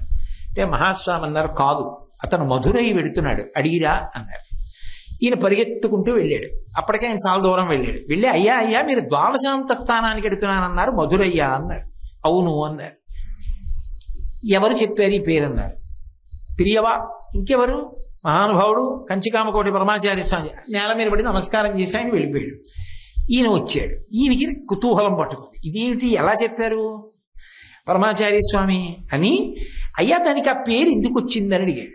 అడిగితే అప్పుడు పరమాచార్య స్వామి వారు చెప్పారు, ఈ భారతదేశం అంతా కలిపి ఒక మనుష్య స్వరూపాన్ని పొందితే బ్రహ్మరంధ్రస్థానమున్నదే, ఆ బ్రహ్మరంధ్రస్థానమే మధురై. ఎప్పుడు పార్వతీ పరమేశ్వరులు సహస్రార పద్మమునందు విహారం చేస్తారు. అందుకే మధురై క్షేత్రంలో అడుగు పెడితే చక్రములు 6 అని చెప్పిన యోగ విద్యలో 12 అని ఒక ప్రతిపాదన ఉంది. 12వదైనటువంటి చోట పార్వతీ పరమేశ్వరుల విహార భూమి అయిన బ్రహ్మరంధ్ర స్థానమే, మహానంద స్థానమే, యోగులు నిర్గమించేటటువంటి స్థానమే, యోగుల హృదయములు రమించే స్థానమే మధురై. అందుకే ఆయన ద్వాదశాంత స్థానం అనుకో వెడుతున్నానని నీతో చెప్పాడు, నీకు ద్వాదశ జ్యోతిర్లింగాలకు వెడుతున్నాడని అర్థమైంది. ఆయన మధురై వెడుతున్నాడు, ఆయన యోగ విద్యతో మాట్లాడాడు అని చెప్పారు. కాబట్టి అసలు నిజంగా యోగులందరూ రమించి కుండలిని పైకి లేపి షట్చక్ర భేదనం చేసి ఈ సహస్రార కమలంలో పార్వతీ పరమేశ్వరుల యొక్క సంయోగ దర్శనం చేస్తుంటే యోగి యొక్క నాడుల నుంచి అమృతం స్రవించి అమృతంతో తడిసిపోయినటువంటి యోగులందరూ రమించినటువంటి ప్రదేశపు యొక్క స్థితి ఏది ఉన్నదో అదే మధురై. అందుకే శంకరాచార్యుల వారు ఆ యోగ విద్యా రహస్యాన్ని ఇక్కడ ప్రతిపాదన చేస్తూ ఇది ద్వాదశాంత స్థానము సుమా, అందులో అడుగు పెట్టడం అంత గొప్ప. మధురై వెళ్ళడం, మధురైలో ఉండడం, మధురై చూడడం, మీనాక్షి దర్శనం, సోమసుందర దర్శనం అంత గొప్పవని చెప్పడానికి నానాయోగి మునీంద్ర హృన్నివసతిం వాక్యంలో కూడా ఆమె యోగీంద్రుల యొక్క మునుల యొక్క మనస్సులలో ఉంటుంది. నానా అర్థ సిద్ధి ప్రదాం, ఆవిడేమి ఇవ్వదు. అన్ని రకములైనటువంటి భోగములను భోగోపకరణములను ఆవిడ కల్పిస్తుంది. తనని నమ్ముకున్నటువంటి భక్తుడికి ఆయన జీవితంలో ఎప్పుడు ఏది అవసరమో అది అమ్మా నాకు ఇది అవసరమమ్మా అని ఆయన నోరు విప్పి అడగవలసిన అవసరం ఉండదు. ఆయన అవసరాన్ని ముందు ఆవిడ గమనించి ఆయన అవసరాన్ని ఆవిడ తీర్చేస్తుంది. కాబట్టి నానార్థ తత్వప్రదాం, నానార్థ సిద్ధి ప్రదాం, ఆవిడ అర్థము అంటే భోగోపకరణముల యొక్క సంచయము అన్నిటినీ ఇచ్చేటటువంటి తల్లి. కాబట్టి ఒకప్పుడు త్యాగరాజస్వామి వారు కూతురికి పెళ్లి చేద్దామని చెప్పి పెళ్లి సంబంధాలు చూశారండి. త్యాగరాజస్వామి వారి కూతురికి పెళ్లిడు వచ్చింది అనేటప్పటికీ ఆ పెళ్లికి కావలసినవన్నీ ఏర్పాటు చేసి పెళ్లి అయిపోయేటట్టు రాముడు చూశాడు. రాముడు ఒకడు, లలిత ఒకటినా, రాజశ్యామలు ఒకటి, కృష్ణుడు ఒకటినా, రెండూ ఒకటే. ఇందాకడి నుంచి శ్యామాభాం అన్న మాటకి వ్యాఖ్యానంలో చెప్తున్నాను కదా. కాబట్టి ఆ తల్లి నానార్థ సిద్ధి ప్రదాం, నానా పుష్ప విరాజితాంఘ్రి యుగళాం, సువాసనలతో ఉండేటటువంటి అనేకానేక పుష్పములతో పూజ చేస్తే ఆవిడ ఎంత ఆనందిస్తుందో. శంకరాచార్యుల వారు ప్రత్యేకించి కొన్ని పువ్వుల పేర్లు చెప్పారు. ఆ పువ్వులతో పూజ చేసినప్పుడు ఆవిడ ఆనందపడిపోతుంది. ఆవిడికి అత్యంత ప్రీతిపాత్రమైనటువంటి పుష్పాలలో ఒక పువ్వు బొగడ పువ్వు. అందుకే ఆవిడికి అభిషేకం చేసేటప్పుడు కూడా బొగడ పూలు తీసుకొచ్చి కలిపి ఆ శరీరానికి అలదుతారు. అలిదితే ఆవిడ ఎంత ఆనందపడుతుందో. అందుకని మంచి సువాసనలతో కూడుకున్న పుష్పముల చేత పూజింపబడిన పాదపద్మములు గలది. అలాగే పారిజాత పుష్పాల మాల అమ్మవారికి, రామచంద్రమూర్తికి, హనుమకి కూడా అంత ప్రీతిపాత్రం. కాబట్టి నానా పుష్ప విరాజితాంఘ్రి యుగళాం నారాయణే నార్చితాం, సాక్షాత్ స్థితికర్త అయినటువంటి నారాయణుని చేత కూడా పూజింపబడేటటువంటి తల్లి. అనేక పర్యాయాలు మీతో మనవి చేశాను. ఆమెకి కొడుకు స్థానంలో కూడా విష్ణు ఉంటారు. కరాంగుళి నఖోత్పన్న నారాయణ దశాకృతి కనుక తల్లిని పూజించినట్టుగా ఆమెని పూజిస్తాడు. శంకరాచార్యుల వారు సౌందర్యలహరిలో ఒక చోట ప్రతిపాదించారు.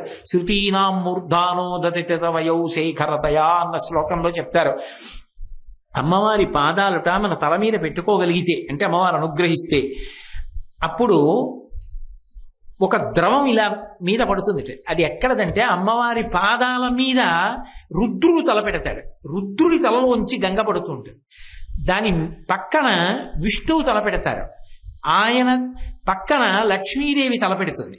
వీళ్ళందరి తలలు పెట్టినప్పుడు ఆ తడిచినటువంటి ఆ తలలలోంచి జాలువారుతున్నటువంటి గంగా జలం అమ్మవారి పాదాలు కడిగి భక్తుడి యొక్క తల నుంచి జాలువారి కింద పడుతుంది. అదొక గొప్ప యోగ విద్య, అదొక గొప్ప భావన, అదొక తపస్సు. కాబట్టి నారాయణేనార్చితాం నాదబ్రహ్మమయీం సమస్త శబ్దముల యొక్క మూలస్థానమై ఉన్నది. ఇలా పైకి వస్తే శబ్దం అంటారు, ఆఘాతము అంటారు. దాంతో ఒకటి తగిలితే శబ్దం వస్తుంది. లోపల వాయువు పైకి వచ్చినప్పుడు నాలుక లోపల కదులుతుంటే ఆ నాలుక వెళ్ళి ఆ దవడల యొక్క పైభాగాన్ని వాటిని నొక్కుతున్నప్పుడు ఉరుసుకుంటుంది. ఉరుసుకుని శబ్దంగా మారి పైకి వస్తుంది. అలా శబ్దంగా పైకొస్తే ఆఘాతం, ఒకదాంతో ఒకటి తగిలింది అంటారు. తగిలితే శబ్దం అవుతుంది. తగలకుండా ఉందనుకోండి, లోపల అన్ని శబ్దముల యొక్క మూలస్థానము అంటే శృతి స్వరము ఏకమైపోయి విద్వాంసుడు పాట పాడుతూ ఎక్కడ రమించిపోయి తరించిపోతాడో దానికి నాదమని పేరు. అది ఉపాసన చేస్తాడు యోగి. అందుకే ముత్తుస్వామి దీక్షితారు వారు చిట్ట చివర ఉపాసనలో తరించిపోయింది ఎక్కడంటే మధురైలో తరించిపోయారు. మధురైలో ఆయన ఆకరణ చేసినటువంటి కీర్తన మీనాక్షి అమ్మవారి మీదే చేశారు. మీనలోచని అని పిలిచారు. మీనలోచని పశుపాశ మోచని మీనాక్షి అని కీర్తన చేస్తుండగా శిష్యులందరూ చూస్తుండగా ఆయన చేతిలో వీణ దారిపోయింది. ఆయనలోంచి జ్యోతి లేచి ఆయన పూజ చేస్తున్నటువంటి మీనాక్షి పరదేవత పాదముల యందు ఐక్యమైపోయింది. కాబట్టి ఆ తల్లి ఎంత గొప్పది అంటే నాద బ్రహ్మమయీం. యోగులు సంగీత విద్వాంసులు ఏ నాదాన్ని ఉపాసన చేస్తారో అంటే శబ్దములు ఉత్పన్నమయ్యే స్థానమునకు వెనక్కి వెడతాడు నిశ్శబ్దంలోకి యోగి. కేవలం పాట పాడుతూ శబ్దాన్ని సృష్టించడం కాదు, శబ్దములు ఉత్పన్నమైన స్థానంలోకి వెనక్కి వెళ్ళి ఆగుతాడు ఆ నిశ్శబ్దంలో ఒకసారి. అలా ఆగిన చోటుని నాద దర్శనం చేసి లయమయ్యాడు అంటారు. అలా లయమయ్యేటట్టు చేసినప్పుడు ఆ స్థానం అమ్మవారే. కాబట్టి చివర నాదయోగి ఏమైపోతాడంటే అందులోనే కలిసిపోతాడు, అమ్మవారిలో కలిసిపోతాడు. కాబట్టి నాద బ్రహ్మమయీం పరాత్పరతరాం, అన్నిటికన్నా శ్రేష్టమైనది అని మీరు ఏది చెప్తారో అంతకన్నా శ్రేష్టమైనది ఆమెయే, అంతకన్నా గొప్పది ఆమెయే. అందుకే మధురై క్షేత్రానికి సంబంధించినంత వరకు ఒక విశేషం చెప్తారు. అది పరమశివుడు ఒకనాడు సిద్ధపురుషుడుగా అక్కడ తిరుగుతున్నప్పుడు ఆయన యొక్క జటల చివరి భాగము నుండి స్రవించినటువంటి అమృత బిందువులు పడ్డాయి కాబట్టి ఆ క్షేత్రం మనకు మధురై అని ఒక పేరు వచ్చింది, ఒక గుర్తు. రెండోది, అది మధురై ఎందుకయిందో తెలుసా? అక్కడ ఉండేటటువంటి అమ్మవారి యొక్క వైభవం అంత గొప్పది కాబట్టే గురుమండల స్వరూపిణి కనుక కనుచూపు చేత జ్ఞానాన్ని ఇస్తుంది. కాబట్టి ఆవిడ గురించి చెప్పినా, ఆవిడ గురించి విన్నా, ఆవిడ గురించి ప్రతిపాదించాలన్నా ఆవిడ అనుగ్రహం లేకుండా కుదరదు. అంత గొప్ప శక్తి స్వరూపం కాబట్టి ఆమె పేరు తిన్నగా చెప్పరు. ఇప్పుడు గురువు గారు ఉన్నారనుకోండి, గురువు గారి పేరు చటుక్కని చెప్పరు, భర్త గారి పేరు చెప్పరు. ఎందుకంటే పరమ పూజనీయులైనటువంటి వారు ఎవరుంటారో వారి పేరు అనరు, గురువు గారు అంటారు. అలా మీనాక్షి అని అనలేదు శంకరాచార్యుల వారు. ఎక్కడ పంచరత్నంలో అన్నారు తప్ప ఆయన సౌందర్యలహరి శాక్తేయంగా ఆయన చేసిన అద్భుతమైనటువంటి గ్రంథం, అందులో ఎక్కడా మీనాక్షి అన్న మాట ఆయన వాడలేదు. వాడకపోవడానికి కారణం ఏంటంటే ఆ పేరు అనడమా, అంత గొప్ప తల్లి పేరుతో పిలవడమా అని అనలేదు. అనకుండా తవాపన్యే అని శ్లోకంలో చేపలతో పోల్చి సంకేతం చేశారంతే. అలాగే వ్యాస భగవానుడు కూడా అమ్మవారి నామాలన్నీ చెప్పిన లలితా సహస్రంలో మీనాక్షి అన్న పేరు మాత్రం వ్యాసుడు కూడా అనలేదు నోటితోటి. అనకుండా వక్త్రలక్ష్మీ పరివాహ చలన్వీ నాభలోచన అని మీనాక్షి అన్న పేరుని సంకేతించాడు. ఆమె కళ్ళు చేపల్లా ఉంటే చేపలు నీళ్లలో ఉండాలి కదా, ఏ నీళ్లలో ఉంటాయి? ఏదో చిన్న వేసవికాలపు ఇంకుడు గుంటలో ఉంటాయా? మహాసముద్రంలో పెరిగిన చేపలు. ఏమిటా మహాసముద్రం? కారుణ్యవారాంబుధిం. ఆమె యొక్క కరుణయే సముద్రం. అందులో ఆమె కన్నులు చేపలలా కదులుతూ అమృతాన్ని వర్షిస్తాయి. అందుకే ఇక్కడ మనం అమ్మవారి గురించి చెప్పినా, చదివినా, విన్నా, నమస్కరించినా ఆ తల్లి తన చూపుల చేత కాపాడుతుంది. కాబట్టి మీనాక్షి. కాబట్టి అంత గొప్ప తల్లివి. పరాత్పరతరాం, ఎంత గొప్పదని చెప్పినా అంతకన్నా గొప్పదానివి నువ్వు. నానార్థతత్వాత్మికాం, ఏ పదార్థము చెప్పండి దాని తత్వం ఆమెయే. గాలి, ఆ గాలికి కదిలే గుణం ఆమెయే. నీరు, చల్లదనము, రుచి ఆమెయే. పృథివీ ఎందున్న సువాసన స్వరూపం ఆమెయే. అందుకే 5 పువ్వులు చేత్తో పట్టుకుంటుంది. శబ్దస్పర్శ రసరూప గంధములు 5 పంచతన్మాత్రలు నా చేతిలో ఉంటాయని చెప్పడానికి. ఏ పదార్థం చెప్పండి ఆ పదార్థానికో లక్షణం ఉంటుంది. ఆ లక్షణం ఎవరంటే ఆమెయే.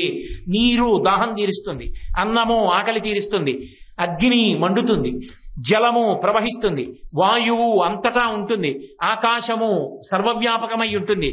ఒక వస్తువు దాని లక్షణము ఆమె. కాబట్టి నానార్థ తత్వాత్మికాం, ఇన్నిటికీ నువ్వు ఆలంబనమై ఉన్నావు. అటువంటి మీనాక్షిం ప్రణతోస్మి సంతతమహం కారుణ్యవారాన్నిధిం. కరుణకు సముద్రమైనటువంటి ఓ మీనాక్షి తల్లి నీకు నేను నమస్కరించుచున్నాను. ఇప్పుడు మీకేమర్థమైంది అంటే మీనాక్షి తత్వము అనబడేటటువంటి మహాసముద్రంలో ఆవిడ కారుణ్యం ఆ కారుణ్యమన్న సముద్రంలో దూకి, ఎక్కడైనా సముద్రంలో దూకిన వాడు ప్రాణం పోతుందని ఏడుస్తాడు, కానీ ఆవిడ కారుణ్యంలో మునిగిపోతూ తేలిపోతూ ఆడుకుంటున్న పిల్లవాడైపోయిన వాడికి దాని లోతులు వెతుకుదామని అడిగితే అంత లోతుకి నువ్వు చూడలేవురా, లోతు తెలియదు. కానీ లోతున ఏముంటాయి? అది రత్నములకు ఆలవాలం కాబట్టి సముద్రం, ఇదిగో నేను నీకు రత్నాలు ఇస్తున్నానని ఆమె కారుణ్య సముద్రమునందు ఒలిగిన శంకరాచార్యుల వారికి అమ్మవారు 5 రత్నాలు ఇస్తే తెచ్చి మనకిచ్చేసి ఆయన చేతులు దులిపేసుకున్నారు. అది జగద్గురువుల యొక్క త్యాగం. మీరు కూడా ఆ సముద్రంలో దూకండి, ఈదులాడండి. బయట సముద్రం కాదు, ఉప్పు సముద్రం కాదు, అమ్మవారి యొక్క కారుణ్యమన్న సముద్రాన్ని అనుభవించండి. ఆ సముద్రంలో దూకితే పంచదార బొమ్మ సముద్రంలో కరిగిపోయినట్టు మీరు అందులో లయమైపోతారు. అది ఆవిడ శక్తి. మధుర మధురమైన చూపులతో అందరి మనసులను సంస్కరించి తీయగా మారి అందరూ సంతోషంగా ఉండేటట్టు చెయ్యగలదు. అందరి మనసులలో ఉన్న దుర్గుణములను పోగొట్టి ఎక్కడెక్కడ ఎవరున్నా అక్కడక్కడ మధురగా మార్చగలిగినటువంటి తల్లి కనుక మధుర మీనాక్షి. కాబట్టి అటువంటి తల్లికి మీనాక్షీం ప్రణతోస్మి సంతతమహం కారుణ్యవారాన్నిధిం అని శంకర భగవత్పాదుల ప్రతిపాదన. మంగళాశాసన పరై మదాచార్య